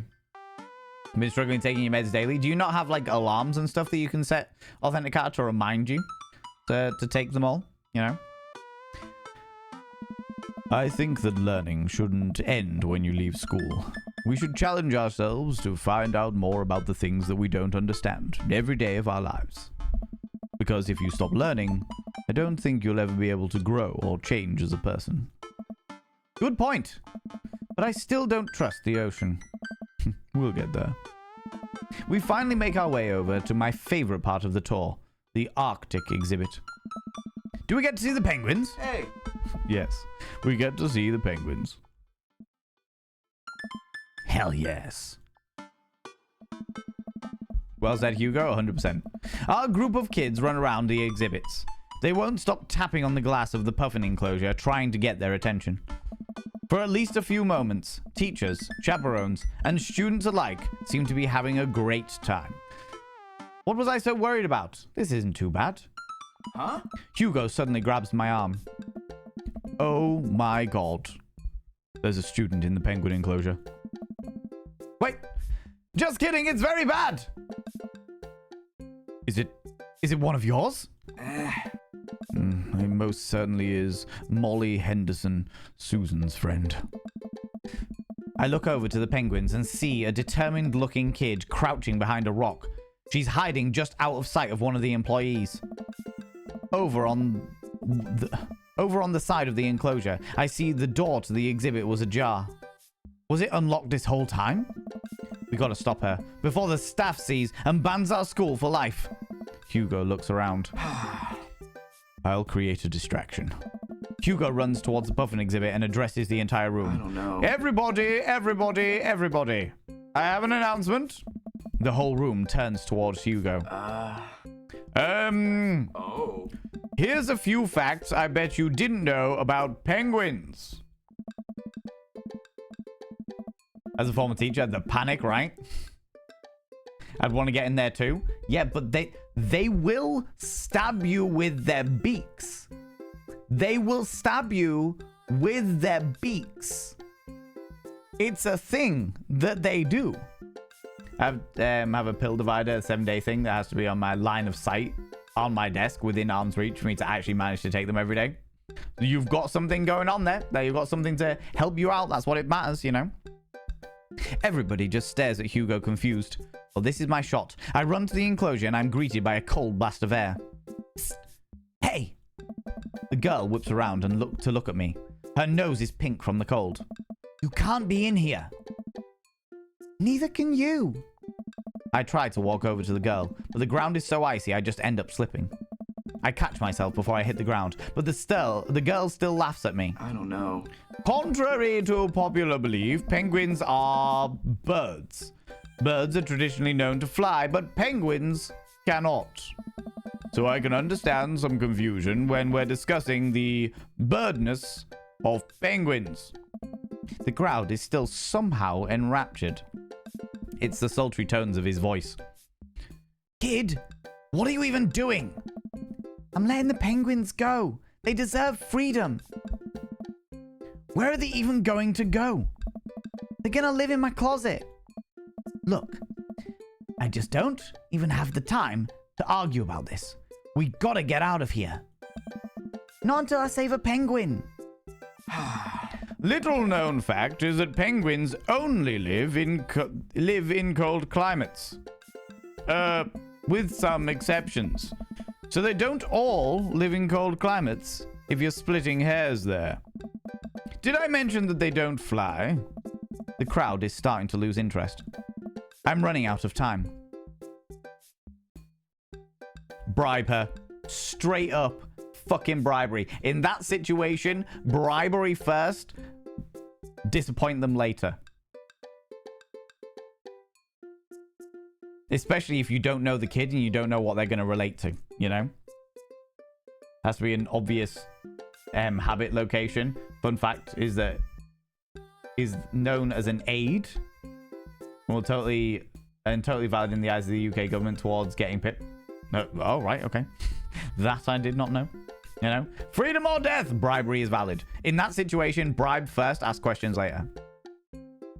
Because they are in the enclosure of wild animals. Captive, but still wild animals.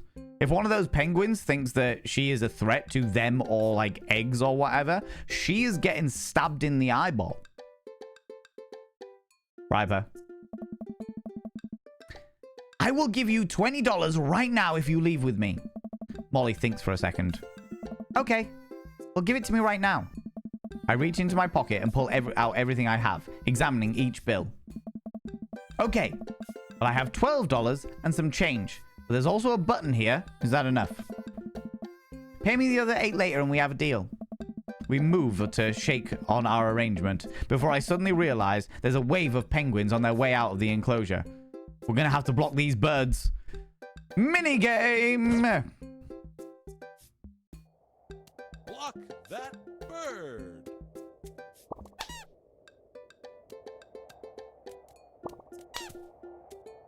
Oh god. Be off with you.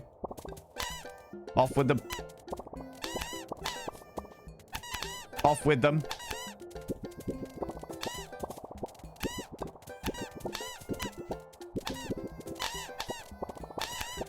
Go on, off with you. Be gone, burb.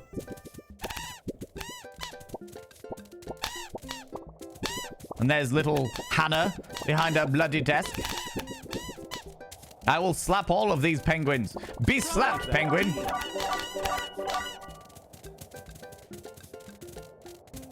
Why has the penguin got money in their mouth? Bribe that team. Mission complete. A penguin's escaped. Fucking 0. I am nothing if not the penguin wrangler. Fucking S rank. S plus bribery works. Bribery always works. Especially with teens of that age. Because they don't have a moral enough standing to really consider anything other than bribery. Phew. I'm glad that's over. Just in time, too. Looks like Hugo is wrapping up his diversionary penguin speech. Hey! And that's why I think that penguins are one of the best animals in the world. A few people in the audience clap out of a sense of duty. Everybody starts dispersing. Hugo spots us from across the way and runs over. Molly. Her name wasn't Hannah. I don't know why I thought it was Hannah, but apparently I thought it was Hannah. Molly, what were you doing in there? I was liberating animals, Mr. Vega. You realize that penguins can only survive in Arctic temperatures, right? You would have had a dead penguin on your hands. Well, it was the thought that counts. No, Molly, it wasn't. Molly turns to me. You owe me $8. Sweet Manchego. What? I'll pay you later, kid. Molly runs off towards Susan. I suppose so that they can compare animal thief notes. Oh. You're not off the hook, Molly. Oh. Phil, did you just bribe a child?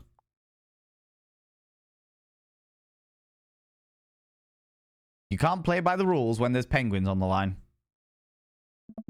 Listen, man, we've all done dark things in our lives. I'm not the young, bright-eyed youth I used to be. That person believed in a world where you wouldn't have to bribe children to save a penguin. The me today knows different. I only wish I could go back. Let's just get through the day and get out of here. He was disapproving.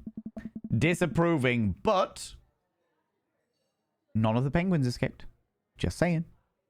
Just saying. She didn't continue on in there, desperately trying to stay in the ranks of shit, you know? With the day finally coming to a close, the whole field trip is ushered through the gift shop, and we make our way back out of to the school buses. As we leave the aquarium and the kids load onto the buses, Hugo pulls me aside. Oh. Hey, Phil. Thank you so much for helping out today. You are a lifesaver. It was no problem. It's actually kind of fun. Let me take you out next time to make it up to you. Do you like cheese boards? There's nothing more on earth more satisfying than a good cheese board. Oh! All of the dick emojis. All of those cheeky little eggplants and or aubergines. Great. Well, I gotta make sure the kids don't steal anything else. See you around. I walk inside to find the house empty. I wonder where the panda's at. Before I know it, Amanda pops through the front door. What you up to tonight? Oh, what you up to tonight? Just doing some housework. How's the aquarium?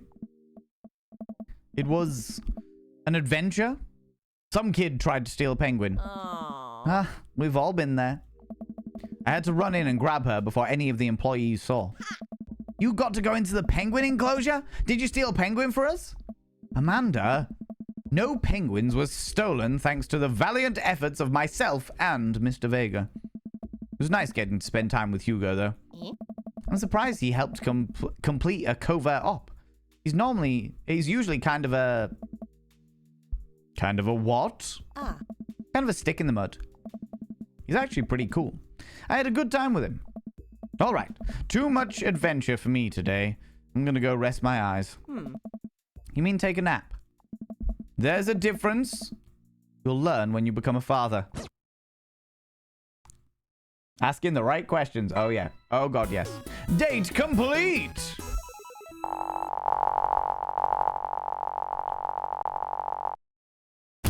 That was phenomenal.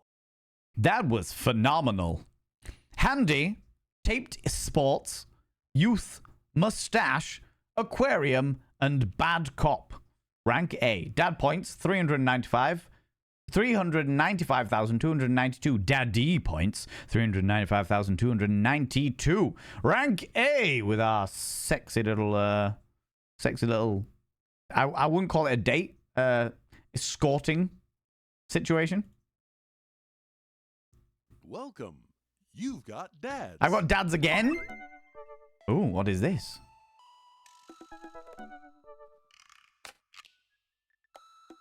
DB. Phil, listen. This is you from the past. Whoa! How'd this happen? I figured you're trying to reply to this because I know myself. But this is an automated message from you earlier this morning, when it was socially unacceptable to go out and buy ice cream. I forgot I did that. I forgot how I did that as well. The future is amazing. Listen, life is short, and ice cream should always be acceptable. But unfortunately, this isn't the society that we live in. And it's less the society we live in and more projecting my own anxiety about being judged onto others. But you know what I mean. By the time you're reading this, it is certainly time of day in which nobody will bat an eye at you for going out and buying an ice cream. You know what to do. Be good, me. Buy that ice cream!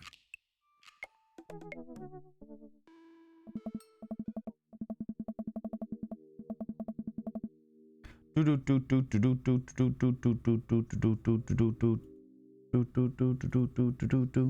with me, friends. And we're back. You know what? I've earned a treat. On the way home, I decided to stop off and grab some ice cream, which I fully plan to eat direct from the tub.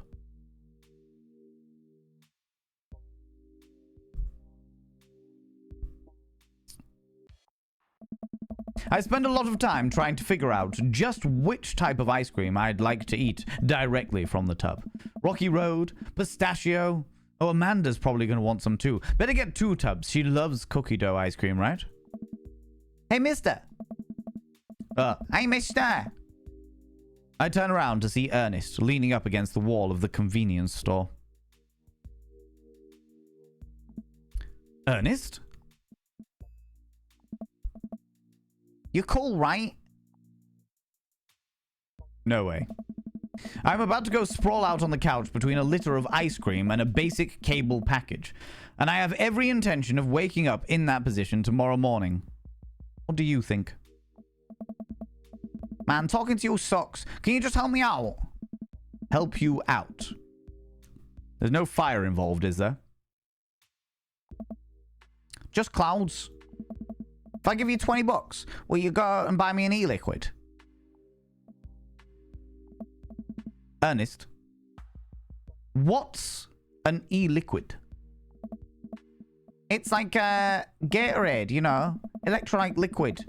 I get it myself, but I'm banned from here for trying to run a grift on the cashier. Classic fiddle game. You know the deal. Oh, if you're talking about balanced electrolytes, then you should... Then I got you, little buddy. I didn't know that you play the fiddle. Just ask the clerk for blue Cranra's apple vortex. He'll know what it is. The fact that I just completely buy into this is mind-boggling to me, alright? There is never a socially unacceptable time for ice cream. Now I want ice cream bar at my funeral. On board it. I would definitely have a little ice cream, like an ice cream truck at my funeral. Do you know what I mean? The whole tub with a spoon, my kind of guy. Some people would say that it's socially unacceptable to buy ice cream in minus 30-degree weather. But that's what I do. Oh yeah, 100% Carl. Why wouldn't you do that, right? Ice cream while it's cold cold out needs to be acceptable because it won't melt as fast. It's true, right? Right? Sounds like a great night. Buy me a beer. I knew it'd be something dodgy. Oh yeah. I was waiting for cigarettes. Vape stuff. Yeah, it's the vape stuff. The e-liquid is like, I think that's what they used to call vaping before it was, because it was e-cigarettes before it was vaping. So it was like cigarettes, e-cigarettes, vaping in the order of fashionable lung pollutants, you know? Ice cream, coffee, and a vein stream. What else could anyone want? Oh my god. I would take the ice cream tea and a vein, but I'm on board it. Or ice cream and a beer, you know? How's it going, AJ? How you doing? I mentioned ice cream. If Monty is in earshot, Monty will fucking survive without ice cream.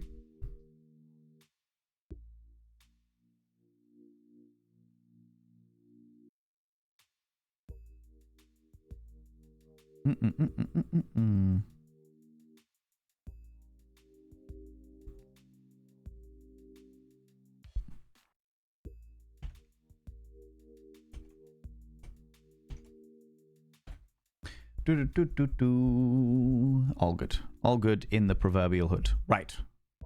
Back at it. I pick up a tub of pistachio ice cream for myself and a tub of cookie dough for Amanda. I search around for some blue Crazen Void starcher, but I can't seem to find any. I turn to the cashier. Say, where's your finest e-liquid? Behind the counter. You got an ID? First of all, my daughter is older than you. Second of all, I'm flattered. I switched shampoo recently. Is that taking some years off? Look, you need to be 21 to buy vape juice. Your hair doesn't look a day over 20. Wait a minute. Are you just trying to butter me up to get me to buy more ice cream? Because it's working. Welcome back, Duchess Demona. How you doing? What did I miss? We went on a date with our coffee dad, with Matt, which was great. Went to a gig, had a wonderful time. Then we went to a tea party, a local tea party that had a couple of the other dads, but it was run by the daughters of the community. And then we had our first date with Hugo, the teacher, where we stopped a child from stealing a penguin. Now we're deciding to go and get ice cream. You know, non-binary. How you doing? How's it going? If coffee is acceptable in hot weather, then ice cream is acceptable in cold weather. I am all about the freezing weather ice cream for sure. How are we doing? I'm doing quite a lot of pain today, but I hope that helps. The stream helps. Well, I hope so too, non-binary. I hope so too, friend. Or we just distract you and take the edge off things, you know? God Lord, you people spoiling Monty. Outrageous, I tell you. Outrageous. Kids' tea party with fake tea. It was very cute. It was very cute. It was indeed very cute. You know what I mean? God's now I want ice cream. I also want ice cream, but I'm also aware of the fact that I'm going to the cinema tonight. So with my little bro and my dad. And there is a good chance that I'm going to get ice cream. Now, because of this game, there is a good chance that I'm going to get ice cream. You know? Seeing a penguin now. Well, now I did miss an adventure. Yeah, one of the children because it was a school trip to the aquarium, and one of the kids decided to steal a penguin. I actually had more respect for the kid that tried to steal a horseshoe crab. That's a much cooler thing to steal, you know.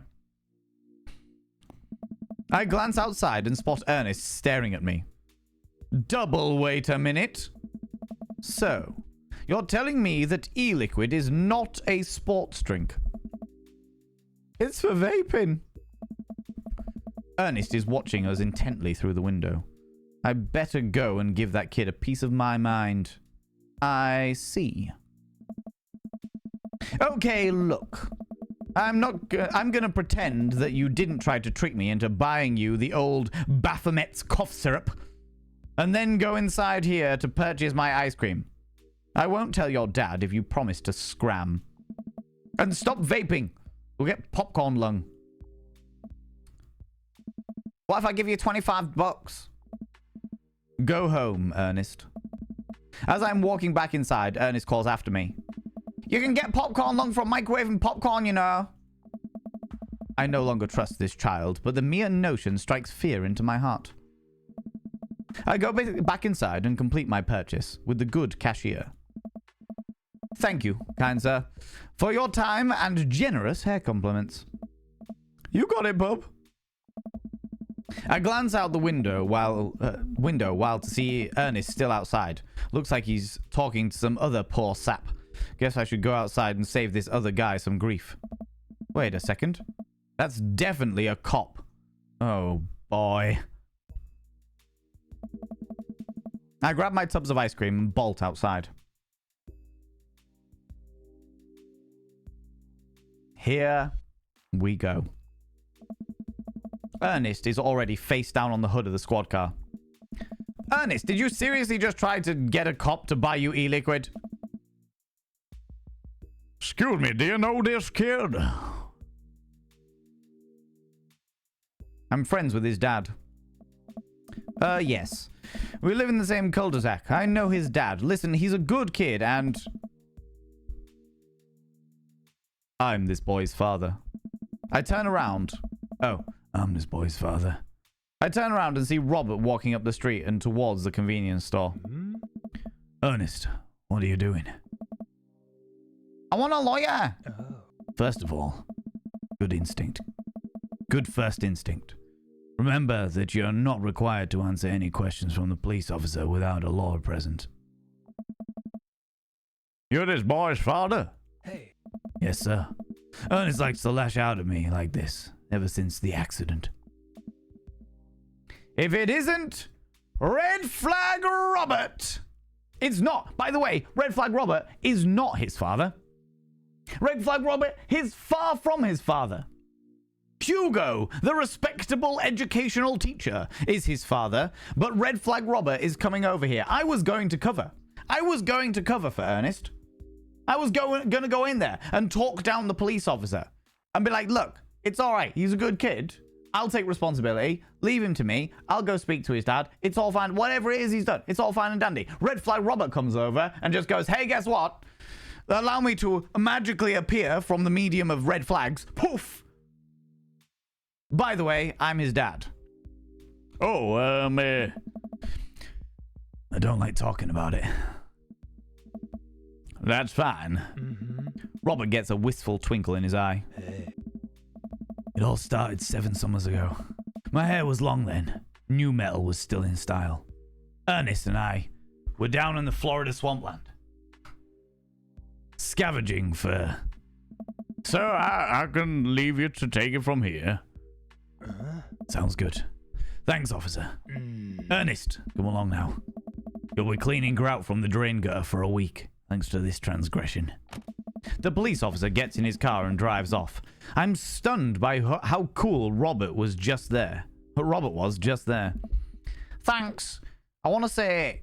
Richard? Ouch. Don't mention it, Hemingway. Got in trouble plenty of times in my life. Just trying to do my good deed for the day. Will you buy me an eagle wicket if I give you 20 quid? Child, I will end you! Hey, Phil. Will you walk Ernest home with me? Sure. Ernest runs ahead, presumably so he won't be seen with us, which is a thing that I think kids do. Red Flag Robert is full of red flags. How do I think he is cool? He has so many fucking red flags, it's unreasonable. Come on now. It's fucking unreasonable.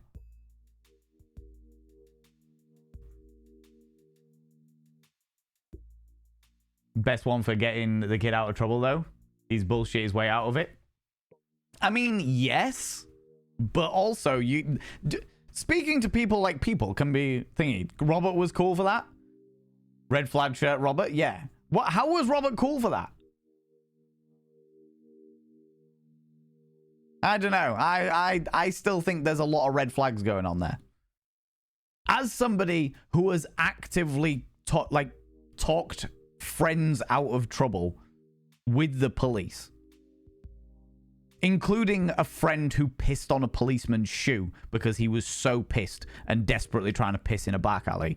I think there's ways around that that don't include lying to the police and, well, not even lying to the police. I could lie to the police. That's perfectly fine and dandy. Do you know what I mean? But what did Ernest even do? Exactly. That's the next thing, is what did Ernest do to get the shackles? Do you know what I mean? He got Ernest out of going to jail, but what did Ernest do?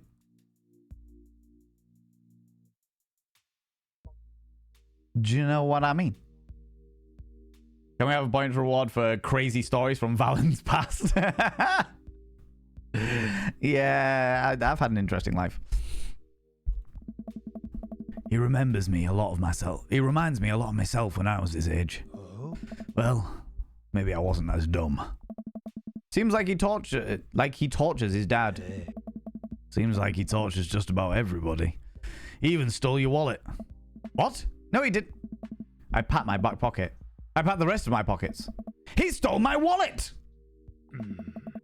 Why are you doing this to yourself? What? Huh. Robert points to my tubs of ice cream. One of them's for Amanda. Oh. I have no qualms with the quantity of ice cream you've purchased. It's a perfectly respectable amount of ice cream. It's the quality I'm talking about. He's having a go at my cheap, shitty ice cream. Rude. You take it easy, Nipper, and thank you very much for stopping by. Just try to bribe the crop to break the law? No. Well, maybe. That is possible. He did. Ernest might well have done that. Do you know what I mean? See, he's an angel. He's not an angel, Sway. What is it with you people? He is not an angel. He is full of red flags. Stop trying to fix people. Stop it. Stop seeing the red flags and think I can fix them. Stop doing it. Stop doing it. Stop.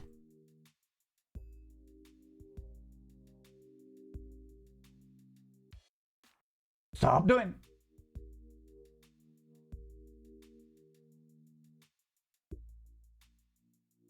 He's not the Messiah. He's a very naughty boy.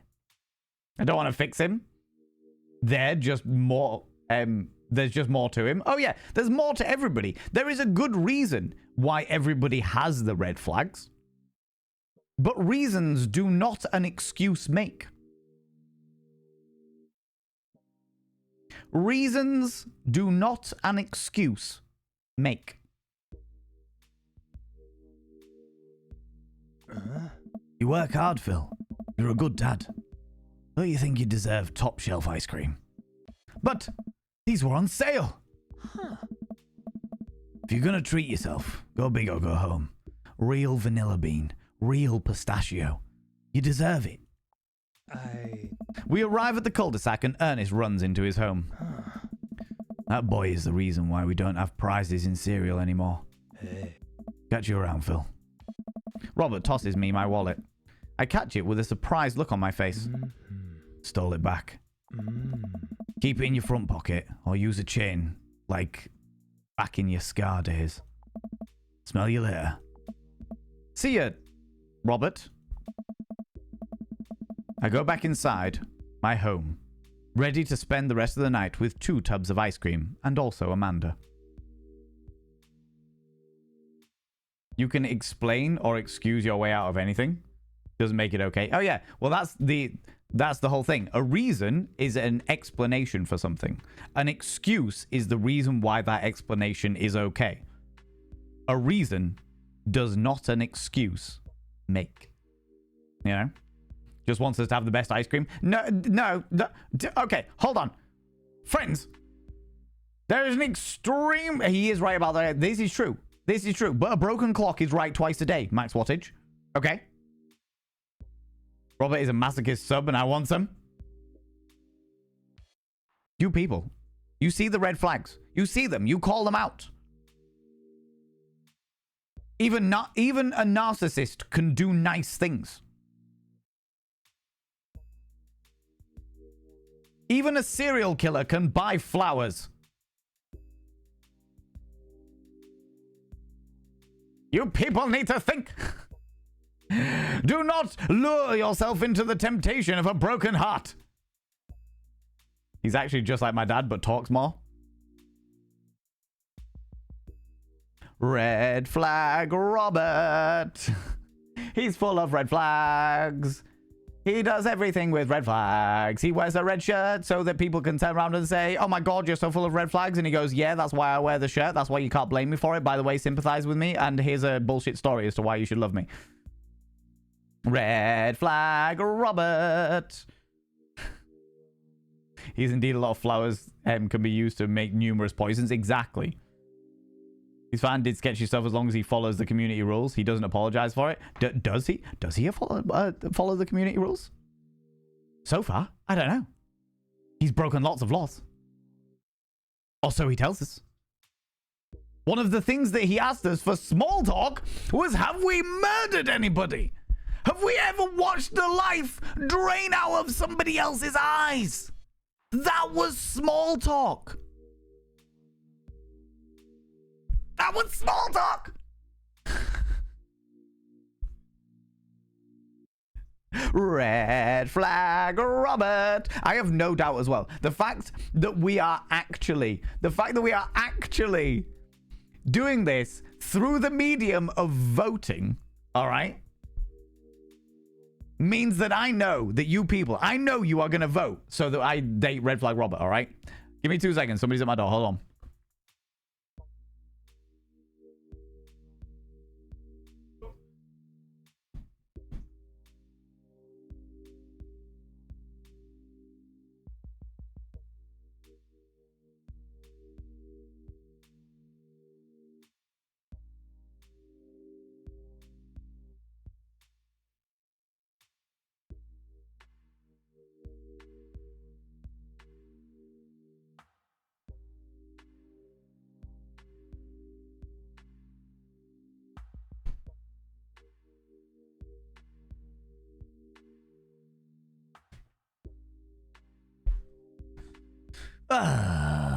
Yes, back at it. I needed this laugh on the floor. Look, I know what you people are like, okay? I may have disappeared for a second, but I have not forgotten. We will put it to the vote, all right? I have no doubt we will put it to the vote, and we'll be like, hey, who's the next person we're going to go on our second date with? And all of you are going to be like, Red Flag Robert. Red Flag Robert. Let's fucking go. Let's see how much we can absolutely anguish. Bring the anguish out of Val and Vane. Do you know what I mean? And the worst thing is that because of the way that this game is written, all right? I know that by the end of it, I'm going to like him. And that's going to piss me off even more. That is going to piss me off even more. Late night shag. We should have gone with the one night stand with Robert. We should have absolutely pumped and dumped him. Do you know what I mean? We should have gone, by the way, give me a good old bone rattling. Make me walk like John Wayne. And now I will never see you again. Other than in awkward situations where I go, remember that time that you actually saw my genitalia? Wore me like a feed bag? You know?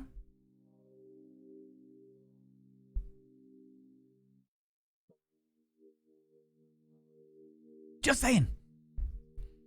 I wanted Craig to bench presses, but Robert gets hood points for what he did.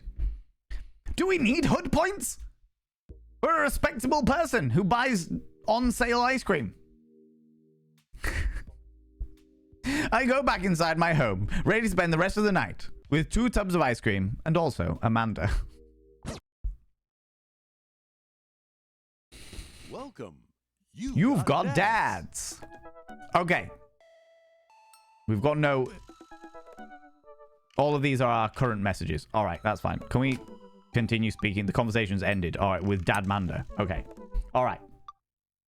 So, we're on to second date territory, friends. Second date. We've got Coffee Dad Matt. We have got... let's do... Coffee Dad Matt. We've got Vamp Dad Damien.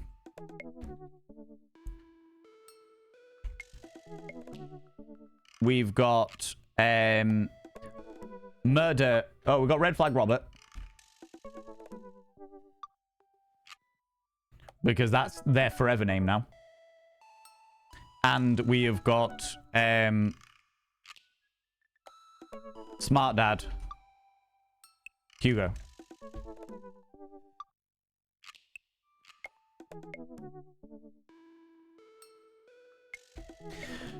Which is going to be our our first second date.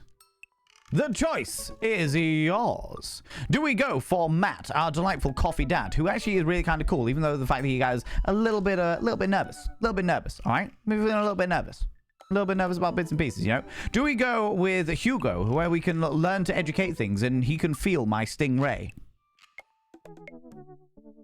Maybe if we get down and dirty, he can bring some horseshoe crabs. Do we go with Damien, who can absolutely bite my neck any day of the fucking week? But only if I'm wearing a truly Victorian shirt. Or do we go with Red Flag Robert?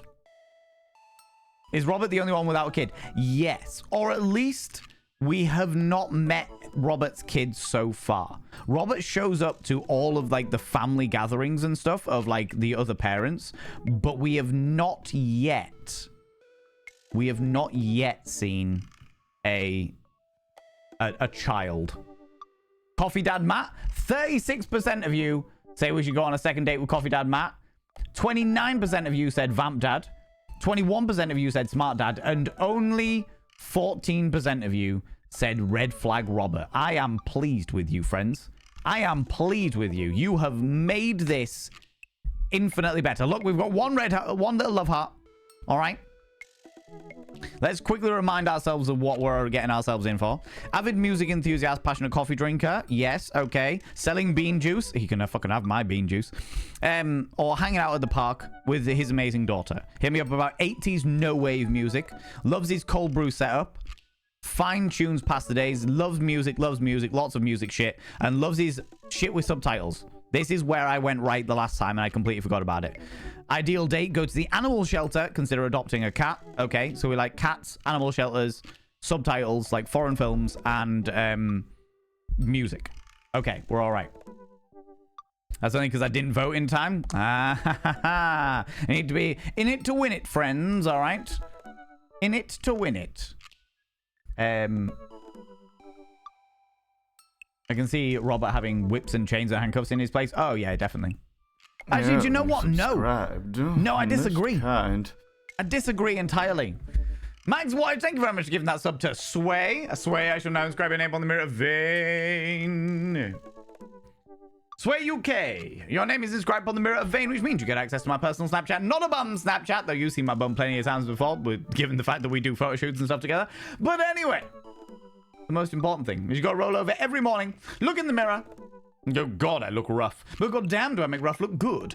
Ooh, sexy. Ooh, yes, meow. Thank you very much, Max, for gifting that sub there. I really appreciate it. Really appreciate it. Why do they all have chins that you could chisel bricks with? Good question. Good question. Can we just have a threesome with Robert and Hugo and make everybody happy? I'm not sure. I'm not warming to Hugo like everybody else seems to. Brian seems nice. Well, maybe after we've done our second date, we can look at potentially going and dating somebody else. You know? You know? Thank you so much for enabling my monstrous taste in men. Look, red flag Robert is awful. All right? Next time, Robert, Matt looks like he's a in-closet freak. I bet he plays Silk. To be fair, so my view of them, let's go back on them. All right, okay. I think Damien loves the idea. Oh, there we go. Damien loves the idea of getting things kinky, but doesn't actually know how to do it. He's more obsessed with the aesthetic of kinky shit rather than actually putting it in place, all right? I think Matt is far more of a sensualist. He's more about the building the entire atmosphere and is really like a really delicate and intense lover, you know? Brian, I think, loves a good pegging. I think Brian is into a good pegging. Do you know what I mean? He's into that kind of stuff. Robert, I feel like he thinks he's a bad boy, has all of the shit, but actually when it comes down to it, only does it missionary. I feel like Robert is the kind of person that really likes giving off the vibe. Oh yeah, well, I was in this BDSM dungeon in Japan this one time when this man actually decided to beat somebody with an entire tree. Do you know what I mean? But actually, he's none of it. I reckon Craig's well into some filthy shit. Craig's well into some filthy shit. And Hugo is actually just a dominant in disguise. All right? I think he is well into... Like, Hugo knows his shit and loves dominating people. Joseph, I feel like, had a very kinky life. Rode a motorcycle. Enjoyed a cheeky little bit of BDSM and what have you. Then became a youth pastor and is desperately trying to repress all of those feelings. All right? That's where I'm at with it. That's where I'm at with it. All right? But Matt, let us message you. Dang these insights. Sometimes I'm really good at reading people. I'm just saying. Just saying. Instead of messaging the guy, why don't I just walk over and grab some coffee? I'm feeling really sluggish today anyway. Amanda. Amanda sticks her head out of her room. Father? Want to go out to the coffee spoon? Oh, so you get called cool once, and now you're the cool dad who hangs out at the coffee shops and listens to neo jazz and stuff. Amanda, are you going to bring your laptop and your leather-bound journal so you can work on your poetry anthology? Look, honey, do you want me to buy you a coffee or not? Let me grab my laptop and leather-bound journal.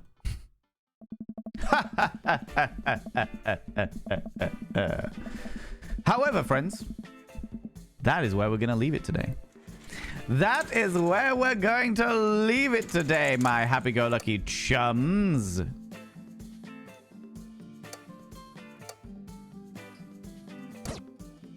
My happy-go-lucky chums. I know. But we've been at it nearly 4 hours, and I have got a cinema to go and go visit with my darling father and brother, you know? You know? Gonna vote for Craig all day because he's a dad of 3 and holding it down while looking hot. Man with multiple kids holding down is sexy to me. That is entirely fair. That is entirely fair. I'm not criticizing anybody's choice in dad apart from Red Flag Robert. All right? That crop top snack is out of date. No, that is not our date. No, that is not our date. That is what did they call him? Pablo? That was Pablo, who we've made into a real Cockney individual. You know, still take Damien. I'm so far none of the dads have like completely fucking wowed me. Do you know what I mean? Completely fucking wowed me. But it is what it is. It is what it is. Okay. Okay. But yes, friends, unfortunately, I do have to end it there because I've got a couple of things I need to do before I head over to my parents' place and then off to go see Dune 2 for the second time with my my darling father and brother. However, we're going to go raid somebody because we always go raid somebody. Always go throw some love at another delightful individual. But before we do that, friends, could you do me a massive, massive, massive favor and throw out some mod loves in the channel? So you can use any kind of mod loves from any kind of channel. You can use any kind of love hearts from any kind of channel. Say a massive thank you to those wonderful moderators. Ooh, do you know what? We could go raid this person. Go raid this person. All of the mod loves, thank you, my dear friends, for our darling moderators. Moderators, thank you so much for all that you do. Thanks so much for all you do in and out of stream. Everything you do for me behind the scenes, both tech-wise and just listening to my bullshit. And also everything you do for the community in the Discord as well. I really, really, really appreciate it, you beautiful beings. Thank you very much. And friends, if you could stick around for the raid, even if it's only like 5-10 minutes, I would really, really appreciate it. Let me go and have a look at who we can go throw some love at. That is doing something also quite fun and calm and chill and bits and pieces. It's cute. Do you know, I don't think we've ever raided this person. I don't think we've ever raided this person.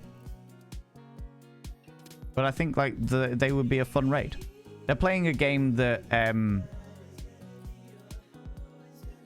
they're playing a game that... Oh.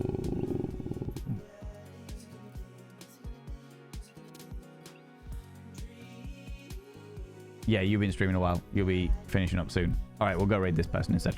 We'll go raid this person instead.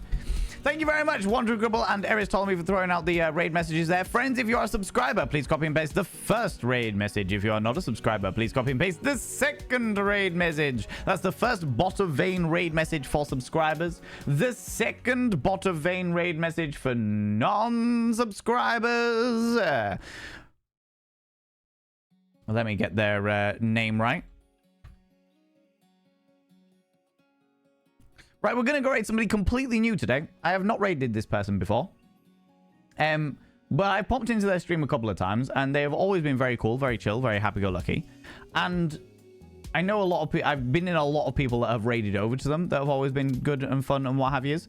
This person is glorious and spectacular from all the times that I've experienced their streams. And they're also playing a fucking great game that is very wholesome and very heartfelt. And yeah, I would just... exactly, new friends. New friends, Eris Ptolemy. New friends. I like to take you over to see new people every so often just to branch out your horizons. You may find that you fucking love their streams and are in them all the time. You may find that it's not your cup of tea, and that is perfectly okay, you know? But if we don't know, we don't try, then we don't know, right, friends? We're gonna go raid Silly Samurai. We're gonna go raid Silly Samurai, okay? Who is playing Spiritfarer, which is a very, very wholesome, very heartfelt game, which I feel like is a good match for what we've just been playing here. Friends, if you are not in the raid, please, please, please, please, please, can you click on the link that I have just thrown down there so that we all can all raid over together? That would be absolutely fucking wonderful. Friends, thanks so much for being here. Thanks so much for the raids, the subs, the gift subs, all the cheeky little bitties. Thank you so much for spending your time here. Thanks so much for all of the follows. And thanks for, yeah, just thanks so much for spending your time here. Like, realistically speaking, you could be fucking anywhere on this Wednesday. It's been a really odd week, and you choose to come and spend it with me. And I really appreciate it. I've had a fucking wonderful Wednesday, and I've been having a hard time like behind the scenes with stuff going on in my life, and you people have made my life a little bit easier, a little bit better, a little bit more fun, you know? Let's go throw some love at Silly Samurai. Friends, I'll be back on Monday at 7 p.m. GMT, that's 7 p.m. British time, where we're going to be chatting some more shit. It's not next Monday, is it? today. No, it's not next Monday. That's the Mythical Mondays. It's the Monday after, all right? So, yeah, I'll be back Monday, 7 p.m. GMT, all right? Until then, you beautiful beings, don't do anything I wouldn't do, because if I wouldn't do it, it'll fucking kill you, all right? I'll see you all later. Go say hi to Silly Samurai. Give them all my love. Bye-bye.